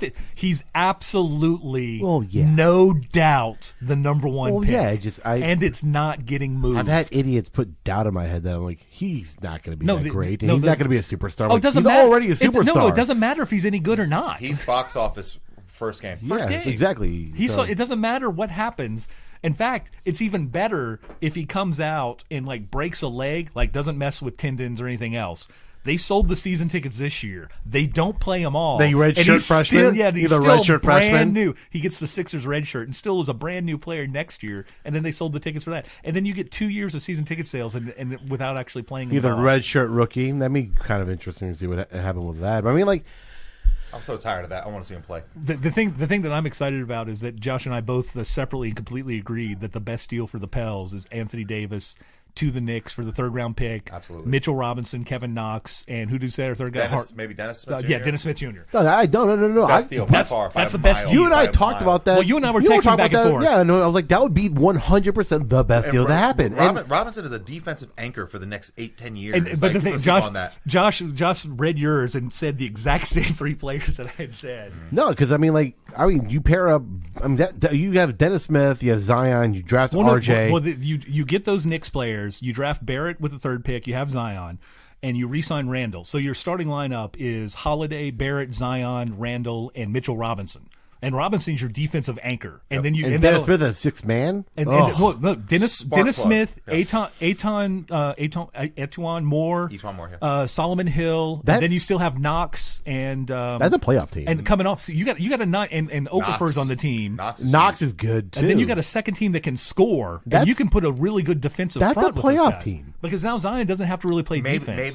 Maybe the second year. No, I think that's a playoff team first year. They're still in the West, so they're flirting with it. They could easily slide into the 8 or 7. Well, one, you're sending Anthony Davis to the East, so that keeps him from benefiting a team in the West. Sacramento, he didn't benefit them in the West this year. Well, it depends on what Houston, because Houston could drop back. And I got Houston taking a tumble. And so I mean, if Chris Paul stays, yes. Even if he goes, because you're not guaranteed to get anything in return. Nobody would give you anything of substance for that deal. The only reason the only thing they get back from the Lakers is Lonzo Ball, and he doesn't help you shooting. The only team really in the super big market for a veteran point guard is the Phoenix Suns, and Booker ain't going nowhere. Ayton ain't going nowhere. There's nothing there to get. And there's nothing else to get except the was it Jaren Jackson or the busted broken guy? Josh Jackson. Josh Jackson, Kansas. Yeah, Jaren Jackson is Sacramento or somewhere else? Memphis. And he had a decent season. He had a good year. Season. Those are the two that I get confused. He had a good year. The other one didn't. The 2 Jacksons? Yes. Yeah. Josh and Jaren? Well, how was in last year's draft? There was Miles and Mikal Bridges. Yeah. 2 of them. Yes. Yeah. And Mikal was drafted by the Sixers, the team his mom worked for, and then they shipped him out to Phoenix. And the best one was a couple years back when the Morris twins went one after the other. And then they ended up with Phoenix. And you couldn't even tell who was who. And you ask them, I think they got asked if they ever swap places. And they're like, we have. And you're like, what? We used to switch, change places. They've always been really close, but Marcus Morris had a great year. Yes. Is he still on contract? His deal, that's with the Celtics, was 2 years, so he's a free agent. Nobody's talking about that. That guy's like 18-9 all day. But I think because I think he likes where he is and everything, and he might resign because that's the thing. Well, if Kyrie's leaving, he will for sure resign. Oh, this is where the Celtics. I think he hates Kyrie. I think everyone hates Kyrie except for LeBron. And LeBron, for some reason, forgave him. Well, LeBron tells him to shut the fuck up. And then Kyrie gets mad. But now look, Kyrie sees what happens. So LeBron's going to tell him to shut the fuck up That's the again. thing is because they've even said that Horford could opt out and re-sign for less, giving them space. And if Kyrie leaves, I think all of those things happen. Horford would be the first player I've ever seen do that. Well, but I mean, Horford he's made his money. He's 33 at his career. Drafted in 2007. With him and Noah were 07 draft. I think so. Yeah, because he and 12 years. Wow. It was, Fuck, man! I remember watching that draft. It was funny. They were talking about the oddest players that had a 50-point game, and it was the wing player off of that Florida. Corey Brewer. And they were talking to Stan Van Gundy about this, and because somebody had 50-point game earlier, and it was against Houston. And it's because even though Harden's defense has gotten better, like on the ball, he doesn't play anybody off the wing cutting to the basket. I think the Nuggets had a weird guy have a 50-point game like Linus Kleza a couple years back or something. That weird 50-point game that Brewer had with Minnesota was against the Rockets, and it was all cutting to the hoop behind Harden. Yep. or beating him down court on the break. Corey Brewer couldn't give. I don't know if he can give me 50. Jesus Christ. 50. You know, that's so many points. Yes. Devin Booker scores that and loses regularly. And it wasn't like a lot of free throws. I think it was like 20-something field goals. It was a bunch of dunks. I saw it. He hit one crazy three at a buzzer like the second quarter. But yeah, I know. Because I remember I saw on YouTube one day Corey Brewer 50-point highlights. I'm like, I'm watching the fuck out of this. Because you know it's going to be a dunk. Layup, dunk. He was one of the guys that was never found the right situation because most places tried to make him a starter and he just wasn't a starter. No, I think it was Philly signed him like a 10-day deal and he guarded James Harden and did a great job this season. Remember they were talking about he would just like get up on him and like wouldn't let him stand up and shit. It was great. And then they let him go after the 10 days. I'm like, you idiots. He would that's I mean he'd have guarded Kawhi in that series. He would have, but the problem is the Sixers need shooters and they didn't have enough. He's not that. But that's where I mean, honestly, Houston would be a good place for Brewer now because he's the one guy that they could use to defend. He's the new Ariza. What do we think about? Ariza can hit threes. Yeah, not in Game 7 of the West Conference Finals. What do we think about the Sixers giving Jimmy Butler this max deal? Well, the interesting thing is what that leaves for Tobias is that is he got 1 year left in his deal after that? No, but I think he's a player option, so he's opting out. Redick, Tobias, and Jimmy Butler were all free agents this year, and they're gonna choose Jimmy over Tobias. What's Tobias, 25? I think so. Well, I think I've seen some things where Tobias is looking at houses too, so I think they're gonna be able to. They're gonna spend the money to keep all three. They should, but I don't know about a max, but whatever. I kind of wanted Jimmy to go to Miami. Jimmy Butler on a max deal right now is better than Chris Paul's contract. Miami, and this is the part that happens the big market, small market thing is just ridiculous. There's no big market, small market. There's cities players want to play in, and then there's owners who have money. And those are two different things. Now, Miami happens to line up, but the problem is their cap space is so hosed because during that 20 year, they signed Hassan Whiteside, who would have been a really good NBA center. I played against him. And then the NBA just changed, and then I was like, most of his skills aren't even needed. Yeah. But going back to letting players walk, this is one of the things that if they get rid of the individual max player contract to where, because then Golden State never signs Durant because they can't afford him because they have to spend more money for Curry and more money for Thompson, more money for everybody else because there's not that artificial ceiling that keeps them down. The other thing is most of the mid-level players that are getting max deals don't because now if one of those players was on a free agent thing, they're not automatically getting the $23 million a year for a max deal. They're like, no, you're a $12 million player. We're going to give you $12 million. And they're like, no, I want 20. So, well, you're going to sit until the market comes around to you. And then most of the middle level players will get closer to what they should be getting as opposed to the 22, 25, 27, or Batum's contract next year I think will be close to $29 million a year. And that'll what? And then decisions have to be made on better decisions on front offices, and trading and drafting players and signing free agents. And then players individually have to make decisions like, hey, do I want to get the money? Which again, if you want to do that, that's fine. Or do I want to take much less to sign with a better team? Because if Cleveland or Miami, if Miami was able to offer $70 million to LeBron to stay, he might have stayed because $70 million.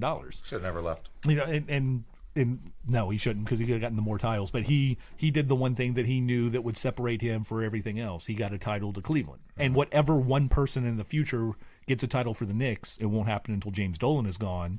will get that same thing. I hope it never happens. What do the Knicks have? How many titles does the Knicks have total? I think Two, 72 2. and 73. Walt Frazier days, 70, right? 70 and 73. Well, Phil Jackson. Jackson was a ninth man. Phil Jackson, Dave DeBusschere. Bill Bradley. Yep, who became a politician. Yes, a senator. Well, he was a Rhodes Scholar at Princeton. Yeah. Wasn't he running for president? Or he did. He was in the run primaries. for He did run for I remember seeing him. Thought about it. Yeah.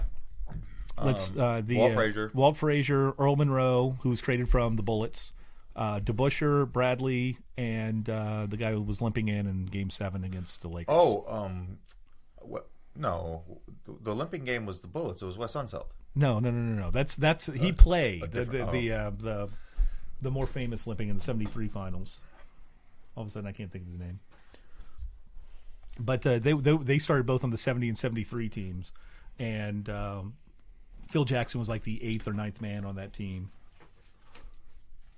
So, I mean, are we starting to see that these legendary guys just can't run teams worth of shit with Michael Jordan, Phil Jackson, Magic Johnson?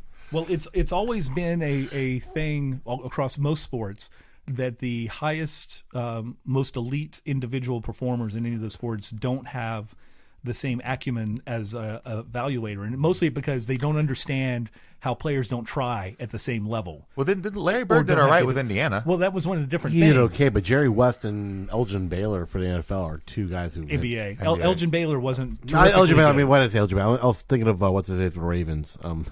Ozzie Newsome. Ozzie Newsome did a great job. Yeah, and he's a Hall of Fame tight end. He's a Hall of Fame tight end. So I mean, like Ozzie did a great job. Jerry West did a great job. Willis Reed. John Elway won a title. But the team was built before him, and he got a trade. He got Peyton Manning. He brought him Peyton, but he Manning. didn't win with good Peyton Manning. No, it was the defense. That defense was already built. But he did get a couple of guys on that. Willis Reed was the center that limped. Willis Reed limped in. Because Willie Reed for the Heat, who played really good defense, and they decided not to sign, his found a place in the NBA by playing defense and coming off the bench with energy. Mm-hmm. No, but I mean, Jerry West is really the only executive that's actually was an all-time great that managed. Well, he's still consulting with the Warriors. No, he works for the Clippers. He wasn't the Clippers now. He wasn't the Clippers now. He consulted with the Warriors when they put that team together. They put that team together. He was with Memphis when they got good. And then he was with the Lakers. He was with the Lakers when they were good. Where Jerry goes, they win. Yeah, pretty much. They get a lot. And even for Memphis, that's winning. And now look at the Clippers. They made the playoffs 8-9 years in a row. Yeah. With a style of basketball not being played. That's what I'm saying. Like for Memphis, that's great. No, when did he go to the Grizz? Was that? It was like the year before the Gasol trade. Well, so he was so he's not the one who brought in Gasol when Hubie Brown was the coach there. I think he might have been with that. I think he might have been with that. But he also did the trade and he set up that Gasol Zach Randolph front court that gave everyone fits for years. And he saw Randolph as the player that Randolph became, as opposed to the one that was bouncing around the NBA. That was my favorite team to watch. Those Grizzlies, they would just beat people down low because I'm biased. And imagine that. Well, I mean, I really like Toronto doing it with Gasol and Ibaka. They were a bad matchup for the Spurs when the Spurs couldn't be handled by anybody. Yeah. I mean, that's the team that they did not want to see. They took everybody 7. Yeah. The Clippers had trouble with them back when the Clippers were supposed to be really good. They were a team designed for the playoffs that just had to make their way through the regular season enough. Yeah. Well, anyways, it'll be interesting to see what happens. Any football talk? I mean, McCoy come to the Panthers. Now suddenly, out of nowhere, we're a Super Bowl pick, which I think is insane. Well, what? I mean, it's not. We don't even know if Cam's healthy. That's the thing. They were saying if Cam healthy, Super Bowl or bust. From what I've been reading, that's nonsense expectations. Which is nonsense. I agree, but I'm saying but granted, I don't think we're ever going to see 2015, 2016 Cam ever again. So I think that's. I mean, probably not. That was a historic season. Well, no, it was fantastic. Not he won MVP. No, not even just that. I mean, as far as being healthy, Yeah. After that, his style of play, it's hard. Well, no. I genuinely think that opening game that season when we played the Broncos on the following season, opening game, lost by a field Thursday goal. night, lost by a field goal, and they literally beat him into the ground with helmet to helmet. Which is my one sports pet peeve. That don't call timeout on the field goal kicker at the end of the game, because if they actually get the practice kick, they'll always do the opposite. And Gano, because I think it was the Panthers called it to give him the opportunity to settle, but he missed the field goal. Or when you're the team when you have the time, don't call timeout. Just go ahead and let the flow of play, like at the end of basketball games. If you have the ball, don't call timeout. It allows the defense to set up. Is that that they paused it and he made the one and they called the timeout, and after that then he missed it just right, and it's like, oh, what are you doing? Just let him kick. Just let him kick. Yeah. Well, it'll be interesting.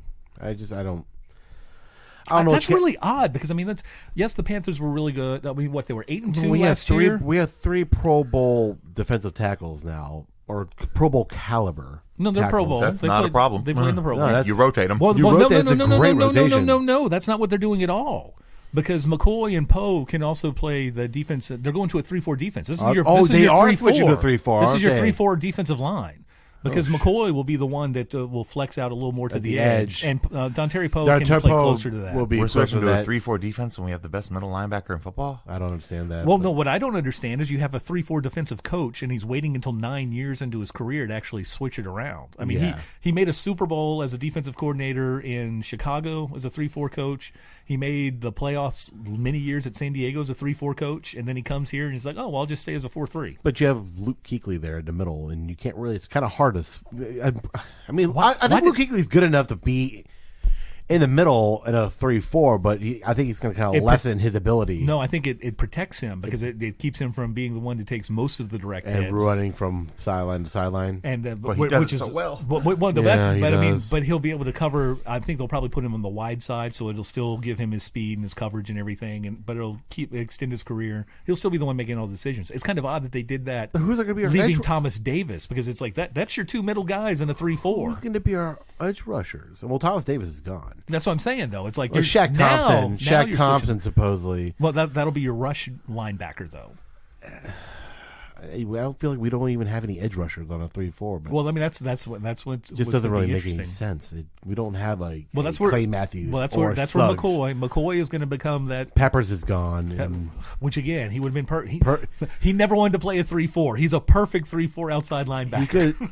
He could have stuck around for one extra season and gotten a few more sacks. I'm sure that's why he retired. He's avoided the 3-4 the bulk of his career. No, he played in a 3. Didn't he play in a 3-4 with the Packers? Green Bay. Yeah, it was Green Bay.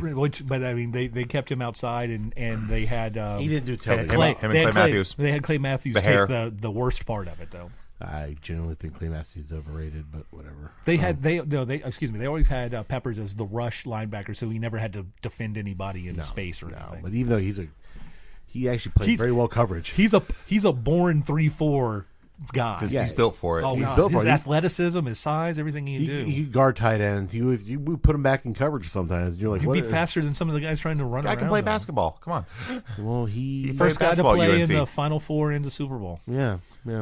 I'm really curious to see what McCaffrey does this year. He had an amazing season last year. Some people are rating him as one of the top 3 running backs, if not the number 1 running back in all of the NFL for this upcoming season. Whoa. People got mad last year because he didn't make the Pro Bowl, and I was like, Gurley, Zeke and Barkley. Well, the NFC is so loaded with running backs. It is. Well, here's the thing with that. It's like, and also Bell didn't play at all last year, but he's with the Jets, so you can. And now the talk is that he's looking like trash. But I'm like, dude, he missed 18 months of football, and I don't think he took care of himself. And he got handed the ball. They said 7 times yesterday for the first time. They said he looks like shit. I'm like, dude, he hasn't played football in 18 months. Give him an off season. Or give him the next an actual football offseason. Give him an actual football offseason. He'll be fine. Well, but here's the other thing: is a lot of Steelers fans like, I hope he sucks. Like, fuck the Steelers. I hate Steelers fans. I don't even want to go back to that. Continue what you were going to say. But I mean, Todd Gurley, complete question mark. I mean, there's no expectation that he's going to be the same guy because I mean, once we finally found out there was a knee injury and everything was going up, but that has to be like the solution. That entire defense or that entire offense is dependent on play action, and if nobody thinks he can run, then that offense. It's going to be hard to do all the stuff that it did last year. So, I mean, right there you take him off the board. There's still all the things that Elliott has, something else with the offseason thing. And even if he plays all the time, you can't depend on Dallas to actually hand him the ball all the time that he needs Well, I mean, Dak Prescott. I mean, how many games last year did he have less than 20 carries? But no, I'm saying after the Cowboys brought in Witten's coming back. No, but they brought in Cooper. Dak Prescott went on a tear. Yeah, but the thing is, Elliott stopped getting the ball, and that's the issue with that.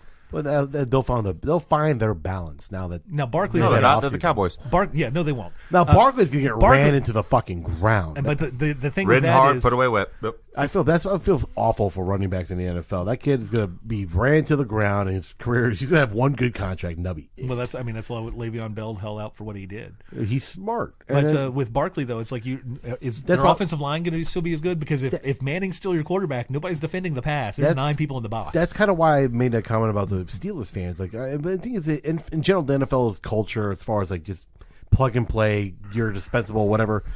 There's no loyalty to the players anymore. So when I hear Steelers fans utterly talking trash about Bell and Brown, as if like, no, fuck those guys. Like, what do you mean fuck those guys? No. Why are you? They already aligned with therapists. They already lied in their bed. No, that's what I'm saying. Like, I'm in a chat room and I'm in a group chat with 2 Steelers fans. They're like, I hope they both get injured. I'm like, they wanted to get paid, and you're literally siding with your quarterback who's too old, who's probably kind of a head case from what you've been hearing. You, of course, might be a little bit of racial bias here, blaming the diva wide receiver who's been probably extended your quarterback's career. You're like, fuck that guy, he can leave. I'm like, well, the running back and that wide receiver made them Super Bowl contenders the last 4 years. Exactly, and you're like, oh, I'm going to keep our 38-year-old quarterback? I mean, come on. But they still had the same production at running back last year. They did, and a lot of that has to do because of the way that their offense works. Now, the interesting thing is now that they've lost Antonio. That's going to change completely. Is how if the running back will still be as effective. And now they're like, Juju. But again, he's good. No, he's really good. He's very good. But he's not. Juju Smith-Schuster benefited because Brown was on the field. Because there's 2 guys on the field that are really good. It's the Anquan Bolden effect. Well, yes, and so it's the question is, it's like AJ Green is a fantastic wide receiver, but the offense can't do anything because we're going to put 3 guys on him. It's like, what else do you got? Oh, we got nothing. And he still produces. He Fucking does. love that guy. But they can't. Underrated because of Julio Jones. Yeah, and same draft. Well, no, same thing with Hopkins too, though. I mean, that guy's had literally a guy named Savage and Trash and who else knows names. What, receivers? Yeah. Will Fuller's good. He's just hurt a lot. Quarterbacks. I'm talking about guys throwing him the ball. See, I don't even know Texan quarterbacks. They're so bad. Before Watson. Before Watson came, and then you had Savage and you had Garbage and Trash and whatever throwing him the ball. He's getting the ball. Savage, Garbage, and Trash. Those other 2 that's might a hell of a that's a depth chart. I'm just saying, like, no, that's probably how he read the depth chart. Savage, Garbage, a wide receiver is great when no matter who's throwing him the ball, he's getting the fucking ball. He was a pro, an all pro wide receiver with 4 different quarterbacks throwing him the ball one year. The same year, yeah. 4 different quarterbacks. And then the next year when they get Watson, he's like starts on an MVP pace before he gets hurt. I mean, that was the most amazing. It was a little Mahomes-ish. It was entirely that. He won me fantasy leagues that year. That was amazing. Just like McCaffrey won me fantasy leagues last year too. That's because we can start doing fantasy talk here pretty soon with the end. Watson was catching up to like every single rookie quarterback record in an 11-game span, and it wouldn't have taken away what Mahomes did in his year, but it would have lessened the expansiveness of how much further he went beyond because of what Watson would have eventually done with like the 6 more games. But talk about a team that you just don't know what's going to happen with Kansas City. What's going to happen with them? The Texans cost themselves the playoffs that year because they missed the playoffs by 1 year by not starting Deshaun Watson in the first half of the first game because he ended up losing that first game by like 3 points. Mm-hmm. If he plays the entire first half, they probably win that game and they get into the playoffs. Much like the Browns cost themselves the playoffs last year by not playing Baker Mayfield until the 3rd game. It's like this is what I said when Greasy was drafted by Denver after they won the 2 Super Bowls and Elway was gone and they had like some other quarterback who you knew wasn't going to be the guy. It's like it doesn't matter. If you think this is your quarterback, he needs to get snaps and he needs to play them from day one. Well, you see with the Cleveland Browns that Duke Johnson's requesting a trade. I mean, I would too, given their backfield, but like Chubb and what's the name of the other guy? Kareem Hunt. And they dug Hunt. They brought in Hunt who's going to miss 6 games? 8. So he's going to be fresh for the last half completely of the season. Fresh for the last half of the season, and Chubb's a beast. So, I mean, like, and I understand why people Cleveland had such a great pick because, I mean, why are people rooting against Cleveland? I don't understand. Against them? There's a lot of people because of the fans. Odell. Fans.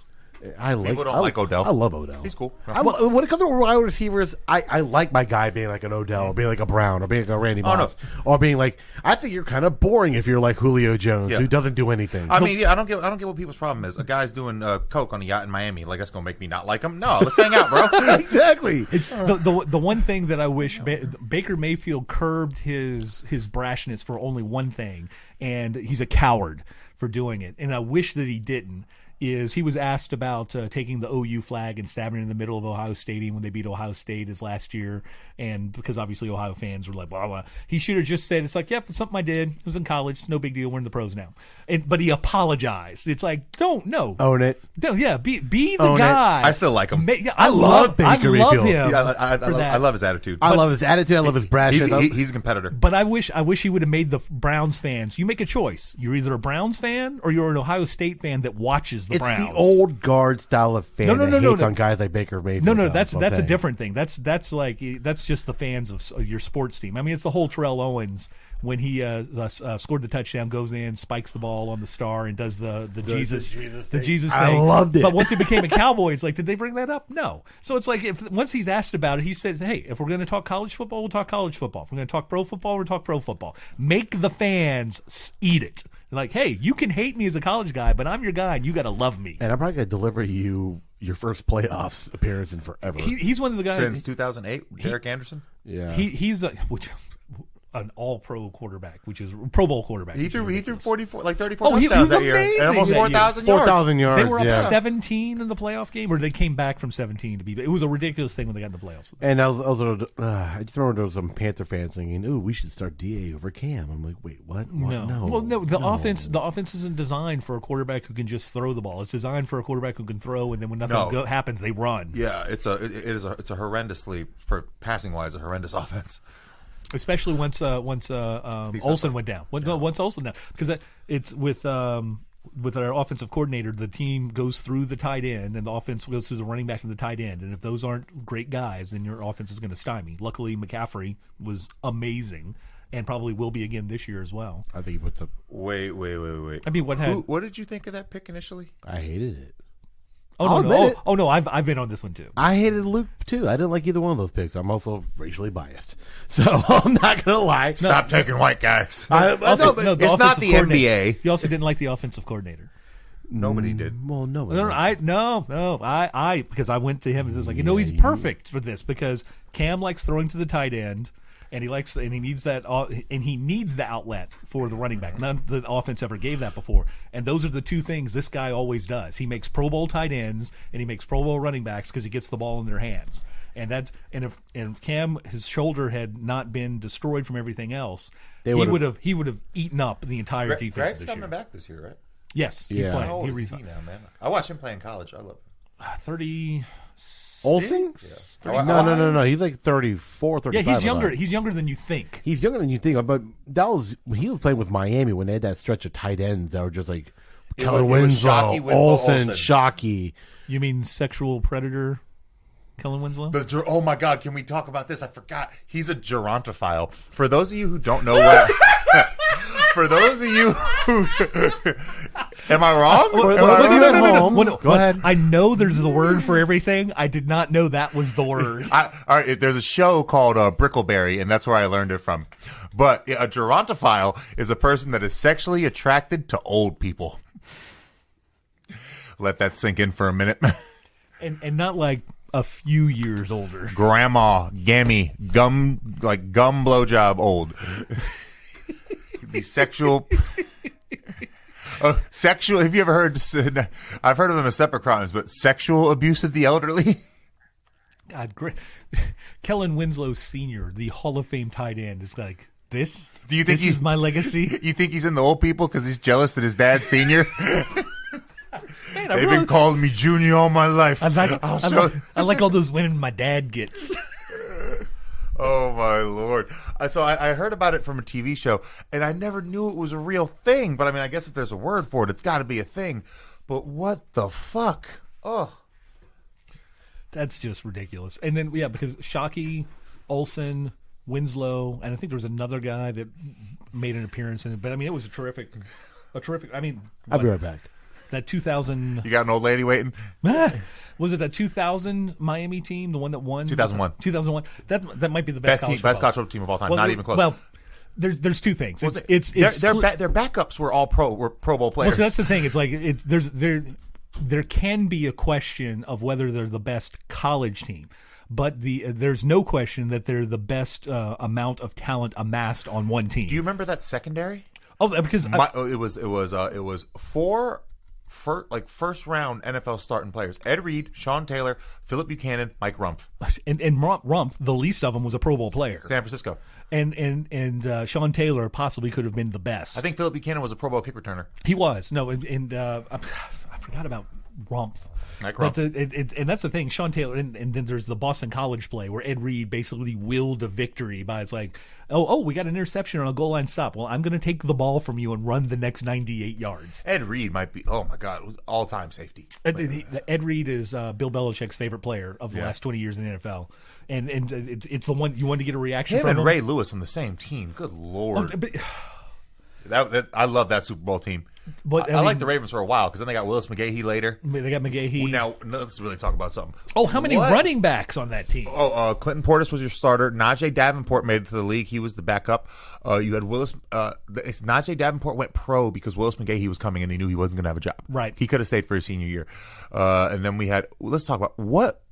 First of all, what he was already. What was Willis McGahee as a Pro Bowler and a 10,000-yard guy? What would he have been if his knee did not get destroyed in that Ohio State game? And then there's he would have been the best running back of all time. Maybe. Then there's our guy who's still playing in the NFL, running for 1,000. Frank Gore. Frank Gore was on that team. Yep, Frank Gore. He had to play fullback. He had like 4 knee surgeries in college. It's nonsense. And he what? This was his 12th year rushing for at least 1,000 yards. 13th year rushing for at least 1,000 yards. It's insane. He's like top. He's like 7th on the all-time rushing list. He's up there. The only thing they didn't have was a legitimate pro quarterback. Yep, Ken Dorsey. And if they did, Ken Dorsey. They never have by far. The only one they've ever had was like Bernie Kosar.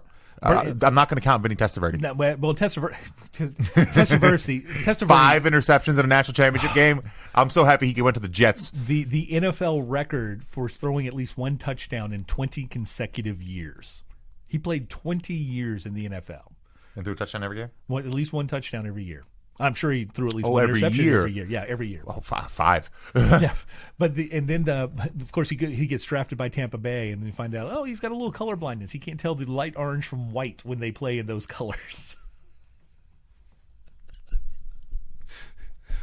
No excuse for that Penn State game. No excuse. Kosar was what? He was Cleveland. He was Jim Kelly's backup, wasn't he? And then there was another Miami quarterback at that time.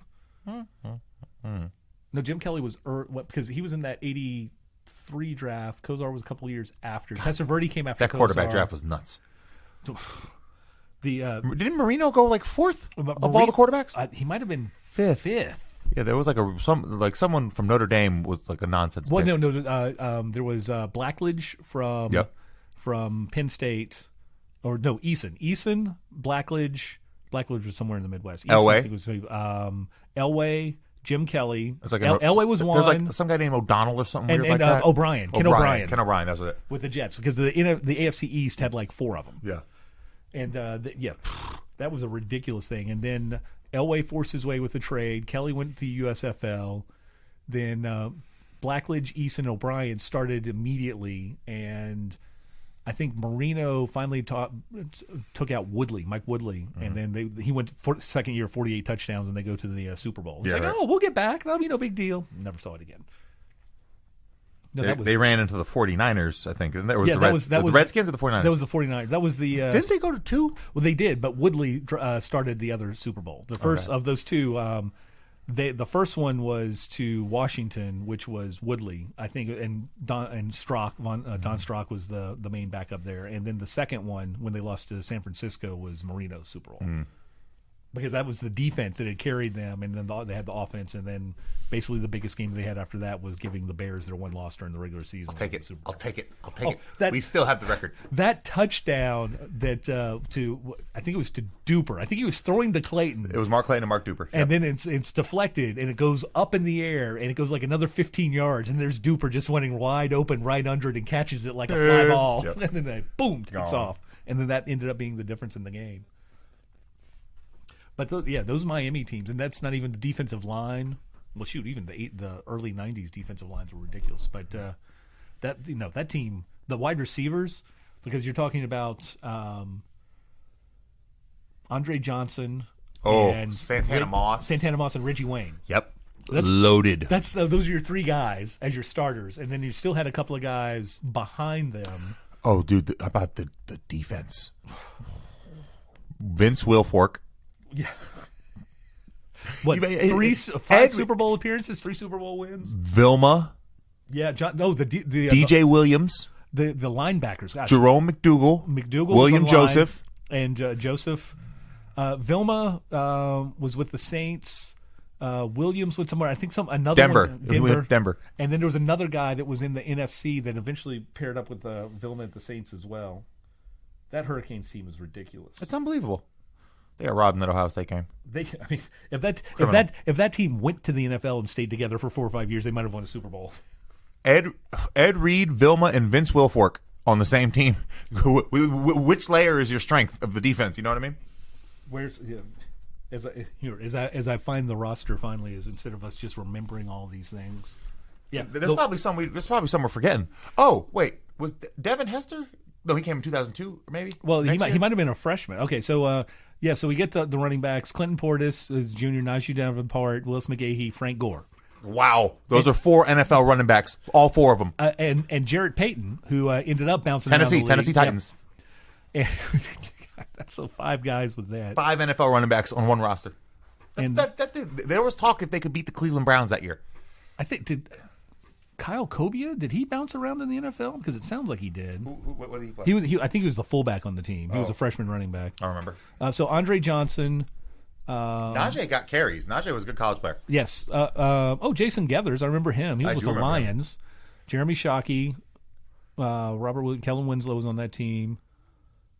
Jerome McDougal. I remember Brian McKinney. The offensive line was really good. The other Miami tight end we forgot in that line of tight ends was Bubba Franks. Yes, Bubba Franks. Green Bay. Franks was really good. Carlos Joseph, I remember him later.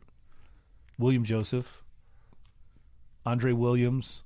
Vince Wilfork. Chris Campbell. Jonathan Vilma. DJ Williams. Oh, loaded. Daryl McClellan. Okay, so yeah, Phil Buchanan, James Lewis, Ed Reed, Michael Rumpf, who's not even listed as like one of the good. Oh, Antrell Roll was on that team as well. He left football to become like a brain surgeon? No. That was the one from Florida State. A different role? Yes. There's 3 of them. Though they were all part of the same extended family. Yeah, there's Samari Roll was the first one. And no, this is the one that went to Florida State because he went to become the Rhodes Scholar and basically gave up his senior year at football. Okay. And he's a brain surgeon now. God, this team is ridiculous. It's unbelievable. If they should have just stayed together. Like, they should have just drafted the whole team. How did they even lose to Washington? How did they lose to Washington that year? Man, I don't know. I won't talk about it. No, that was the year before because they didn't get a chance to play in the so-called national championship game, and instead they because Oregon ended up getting their chance against. No, because Oregon and Miami, this is the second year where Miami just rolled through. Myron Roll. Yeah, Myron Roll. Myron Roll is the other one. Was Hester on that team or not yet? No, not yet. He was the next year. Yeah, I think it was the next. Oh, God, Hester. He was one of the best. I watched him. He was one of the best college players ever. I watched Willis McGahee run for 5 touchdowns against Virginia Tech in the Orange Bowl. Nuts. Hester was the first guy with 100 on the Madden. Well, with all that said, Jerry, would you like to have a close off or anything to say? Well, or throw in a rant. You have a rant? No, not because I'm not gonna lie to you. For the pop little pitch or a little plug for the Simon Says Pop podcast, Jerry went on a nice little rant, and I listened to the whole thing and I enjoyed it a lot. So I'm like, do you have a rant that you'd like to kind of go into, possibly for maybe 2 minutes, 3 minutes, 5, 12 minutes? I save those mostly for the pop podcast. Do you have one that you want to maybe possibly I don't have anything right now. No, I'll think of that because normally they come right off the top of my head and just waterfall out.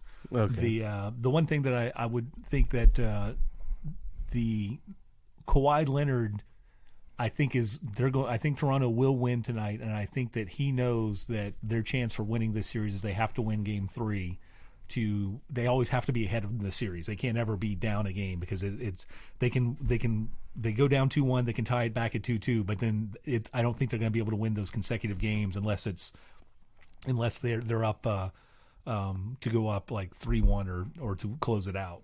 I just think that's be the difficulty for them. And I think that he knows that, and I think that this is where they're going to play in the extra day of rest, because I thought tonight was the game, so it's 3 days in between, which is ridiculous. Yeah, tonight's the game. Okay, yeah. So that's still what? So they played part of the reason why I did is Sunday, and today's so they had the extra day of rest. So I think and then next game will be Friday, and then Monday, and then Thursday would be Game 7. They have the schedule is so weird. It doesn't make sense. It doesn't make any sense at all. But I mean, for me, like I said, it all boils down to how healthy Clay is. Offensively, you know what? He doesn't really need to do a whole lot of movement. He could just post up and pop it and be good. But defensively, him not being able to guard whoever is going to be a huge loss for that team. And I mean, you have Cook and those guys. I mean, Iggy's old. You know, it just. Matchup wise, especially, and here's the thing. Here's the funny thing was Clay not being able to guard anyone. That actually makes Cousins rely more him to be more defensively active, and that's actually a huge issue with them as well because he's a huge negative defensively. So particularly his size is a benefit when somebody's going to the hoop and makes it difficult to shoot, but. If Marc Gasol's on the floor, he's going to be hanging out at the 3-point line, which will probably bring Cousins away from that area. Exactly. So and if Clay can't slide left and right to defend, that's going to open up that entire middle a lot more, and then it'll just slow all the rotations. Because that's the other thing is not only is Clay great on the ball, but he's fantastic in the rotations. And if he can't move as quickly to close out, there's going to be more open shots for Lowry, who needs to make them. Van Vliet, who's been on fire until last week. Well, Lowry went 4 for 11 on the last game. So. He went typical Lowry. He needs to be not typical Lowry in the playoffs. No, he needs to be. He needs to be game 1 Lowry. Yeah, and we don't know if we're going to get that or not. Or not the game. Game 1 against the Sixers is when he had the 31 or something. But I mean, he needs to play well. He needs to step up, and also Gasol needs to bounce back as well. And I mean, it can't be all on Kawhi, but. And Siakam has to score. Well, we never asked actually what was going to be the over/under on how many points Kawhi is. No, we never did a Kawhi one. I'm assuming it's like 25, maybe 27. Whatever it is, I'm going to say over because he has to. He has to be over for them. I think he's going to put up 35 at least for them to have a shot. There's going to be there will be a game this tournament, and I don't think it'll be today, but there'll be a game in this series where he scores over 45. You think? Yeah, where he just carries it. The first half it's kind of spread around, and he ends up with like 22. But he locks down. But it's a quiet 22. But then in the fourth quarter, he knocks down like 18, and with the 6 or 8 that he had in the third quarter, and all of a sudden it's like, oh my god, that's like 45 points. Where did that come from? Yeah. Well, I mean, we'll see what happens. I think Toronto wins. I really do. But it is 100% predicated that Clay is like 80% or 70% or 50%. Yeah. If he's 100%, I think I genuinely would say Golden State. That injury really threw it off. I think Golden State at home court advantage, coming off the win that they just got. Huge win for them. Huge win for them. Granted, we both have our thoughts about how they may have earned that win. They did shoot better, and Toronto did not play a good game. But the fact that Toronto, despite going down on not scoring points for close to what, if you throw it all together, like 15 minutes worth of game time. I mean, the game, that typical game that Toronto played against a Golden State team that plays well should have been like a 15, 20-point Golden State victory. But it wasn't, because Golden State still didn't score on only once the Iguodala's 3 in like their last 8 possessions. No, that last 3 was the first points they had scored. I think 5.5 minutes. 5.5 minutes. They went on an 11-0 run, and that 3 was a prayer. I know you say you shoot when you're open, but they also there was 7. No, there's 2 different things. There's 7 seconds left on the shot clock. I think he should have shot because he was open, and that was the shot. Whether it was a good shot or anything else. No, but you don't want Iguodala taking that shot when you have Curry. I mean, you don't have Durant, you don't have Thompson. You want Curry to have the ball. But, I mean, with the people that are on the court, that's the next best guy. That took some balls for him to take that shot. But he was open, and he had to take that shot. He only hit 3 threes that game. If he put up 9 points, and the 3 of those were those out there. If he puts the ball in the deck, game away. If he puts the ball in the deck, they don't score, and Toronto has another opportunity to win. And Kawhi's the type of guy who would hit that shot At that point, because he was exhausted because he wasn't elevating, because there were some shots close to the hoop where it just didn't go in because he just didn't have enough.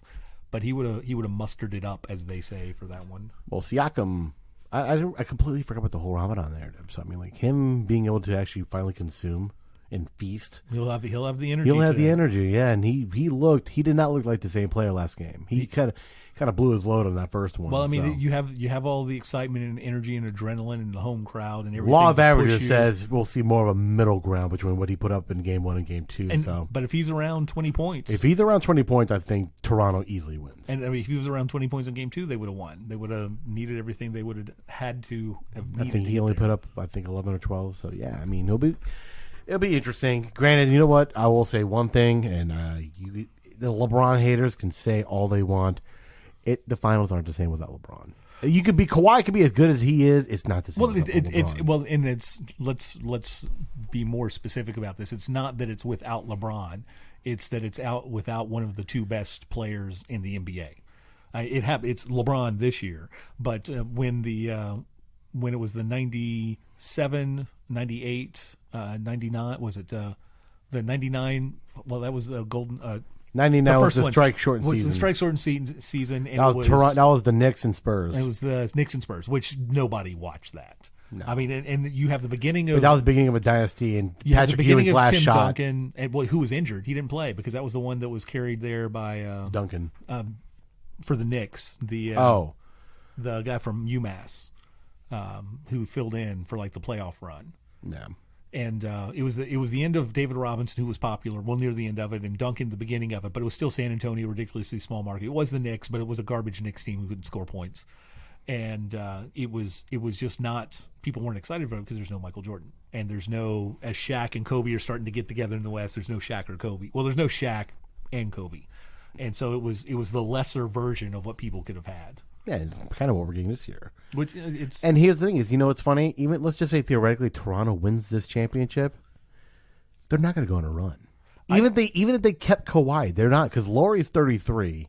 Who knows what you do with him? You sign him for a year, like he's going to sign a lesser contract, but then what do you do? Van Fleet and you keep them Siakam, together. You keep them together for the 2 years. Yeah, but what do you do? I don't know. They're not. It doesn't. No. See, if you're Toronto, and this is the thing, if you're one of those cities, I mean, Oklahoma City's spending all the money and they may never get the payoff. Toronto's in the finals. They're already gotten more out of it than all the money OKC has spent. But you spend the money. If Kawhi wants to sign a 2-year deal, you spend everything you possibly can to win in the next 2 years. And then if you're bottomed out for 5 or 6 years, totally worth it. You got into the finals and maybe you won a title. I would think you kind of see what Boston ends up doing and what happens with the Knicks. Well, the thing is, it's like we still because we already know. I mean, Atlanta, no. Charlotte, no. Well, Orlando, no. Atlanta, Heat, no. But 76ers, yes. Boston, yes. Well, Milwaukee is the yes. And Milwaukee as well. I was kind of holding them out. But there's a lot of things that they could be doing in the offseason. Exactly. There's a lot.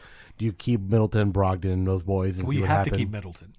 But that means if you can't keep Brogdon, that hurts your second. That hurts the thing that made you better than everybody else, your bench. Yeah. So I mean, like I said, which is okay depending on where Brogdon goes. If Brogdon goes west. I keep going back to what I keep saying. The off season's more interesting than the finals this year. Well, that's the thing. It's so unfortunate. It's not. I'm sorry. Anyone can say what they want. It's not Golden State fatigue. They're an amazing team to watch. Well, no, Golden State's part of the off-season thing because Durant is one of the bigger storylines of the whole. Well, no, just a lot of people on my social media were trying to say the reason why the ratings are so low was because of Golden State fatigue. I'm like, no, it's not. Let me tease the pop culture rant. The use of fatigue when people don't actually know how to say what they mean. You mean when we're like, oh, there's gonna be superhero fatigue when they anything when it is. Well, I think hold on, quick little thing before we even do that. I'm gonna go into a quick pop culture thing. The whole idea of a fatigue for a genre of movie, superhero is not a genre. It's not. And then you also at the same time, they talked about Western fatigue.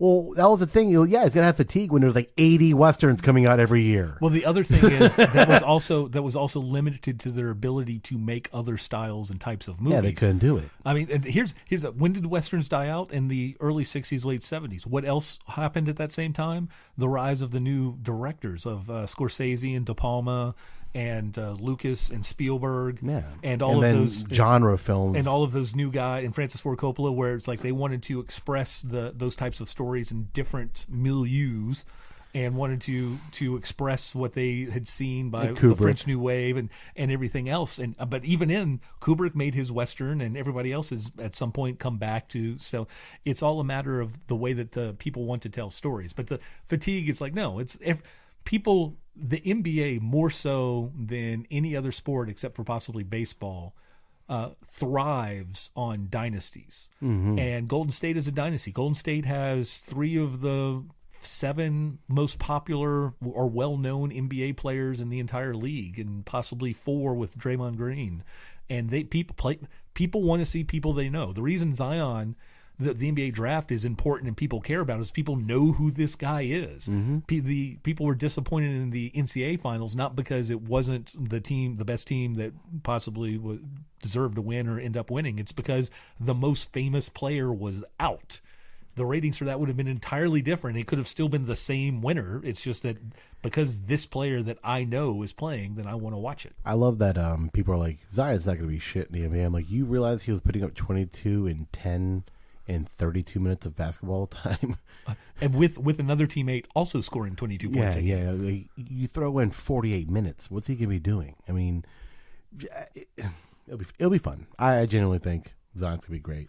It is interesting to see the backlash on it. Too, it's like, oh, he can't do that, and then in probably 3 or 4 years, everybody's the antis are going to be all on. Sweating his jock, as a 90s. Well, the people that but that's what happens when you see the game. Well, when you see a game-changing person playing something, a lot of what is behind that is the effort that they put into doing that. And when people just see that, or they'll see that, it's like, oh, well, they're not going to continue that effort. It's like, no, the people at the pinnacle of the individual career and whatever thing that they choose put in that effort all the time. He puts in that effort. All the talk was that he wants to prove one of the biggest things that he was saying when he was at Duke is he wanted to prove that he's more than just a physical specimen and he's not just an athletic freak of nature. He's going to put in the time. Did you see what R.J. Barrett already has done for his body? He's packed on like 15 pounds of muscle. He looks shredded. And this is why I still question Ingram, because Ingram's has yet to put on the weight. But you can't compare the frames in general. Like Ingram is a lanky dude in general. It's gonna be a little bit harder for him. How long did it take Anthony Davis to pack on muscle? It took him about 5 years. He never looked like an action figure with the shoulder joints so much bigger than like the mass around him. No, but look also. I mean, it took Anthony Davis about 5 years to pack on mass. Look at Durant. He never really did. He filled out, but he never really packed on muscle. I think Ingram is more in line with Durant as far as like. He may fill out, but he's never going to pack on muscle. But he doesn't have the frame. But they're putting Ingram more as a 4, and again, a stretch 4, a wing 4. That's fine. But I would have liked to have seen a little more weight in his upper shoulder chest area. It's going to be a little bit harder with that kind of frame, though. He just has that body type, and I think generally. I think he should be modeling his game after what Durant does. But I always thought when I looked at Ingram playing at Duke, because I'm a Duke fan, I was like, that's going to be Durant 2.0. No, because he doesn't have the shot. He can eventually have a pretty good 3-point, but not. The guys that are like that have the shot and then they work on the other stuff. The guys that have the other stuff and then work on the shot never get to be that level. Well, we'll see what happens. He did put, like I said, he put up about 24 and 8 when LeBron went down. So. Two things is like LeBron. Is he ever going to play again? LeBron, well, yeah, if he knows ever play again. But with LeBron off the court, it spreads the way the entire floor is changed. The entire balance of the floor is completely different. It's not tilted toward LeBron and then rotating around. It's distributed evenly. And when it's distributed evenly, he can take more advantage on the one-on-ones or the cutting and the slashing, and then he becomes more open on that. Especially with that team, so. I'm not denying his skill and his talent, his ability to put up numbers. It's just that it's the weight. I just don't. He's been in the league for 3 years. That's the unlimited training table. There should have been some difference. There was a difference when LeBron went down, but then he got the blood. Oh no, that's in his productivity. Yeah. No, in his physical. Work. Oh well, no. Kids like that. Like I said, it took Anthony Davis close to 5-6 years to finally look like the player he looks like now. He looks like a completely different human being now than he did when he first came to the league. So, I mean, it takes time, especially when you have a very wiry frame like that. It just muscle doesn't pack on. Unlike me, who I'm a stocky 5'11", I can pack on fat and muscle like there's no tomorrow. If I look like, look at Josh. He's a stocky 6'9" dude. You know, it just depends on your frame. And he looks like a wire. No, he's definitely of the lanky side. But he's on the Durant. He needs to be positioned more as the 3. It's just that with LeBron on the team. He should be the 3 is what he should be. But no, well, whatever. Anyways, I'm going to go ahead and say, like I said, I'm sticking with my Toronto pick. I'm sticking with my Bruins pick. Jerry, you took Toronto, correct? Yes, and I took Toronto in the under, and I took Boston in the under. No, St. Louis in the under. Because I think this is going to be like the 1-0 game or the 2-1 game that goes deep into overtime. You ever just look at a text message and you're just like, are you fucking kidding me? There are a couple of times I've had to restrain myself from throwing my phone because it's not my phone that did this to me. Yeah, I know, right? I literally just got a text. I'm like, seriously? You what? I didn't do anything wrong. Anyways, guys, thank you for listening to Simon Says Bet. I'll have this up probably on air by hopefully 4 or 3. So people have time to listen to it before they watch the finals tonight. And, we'll be back next week. Thank you for listening.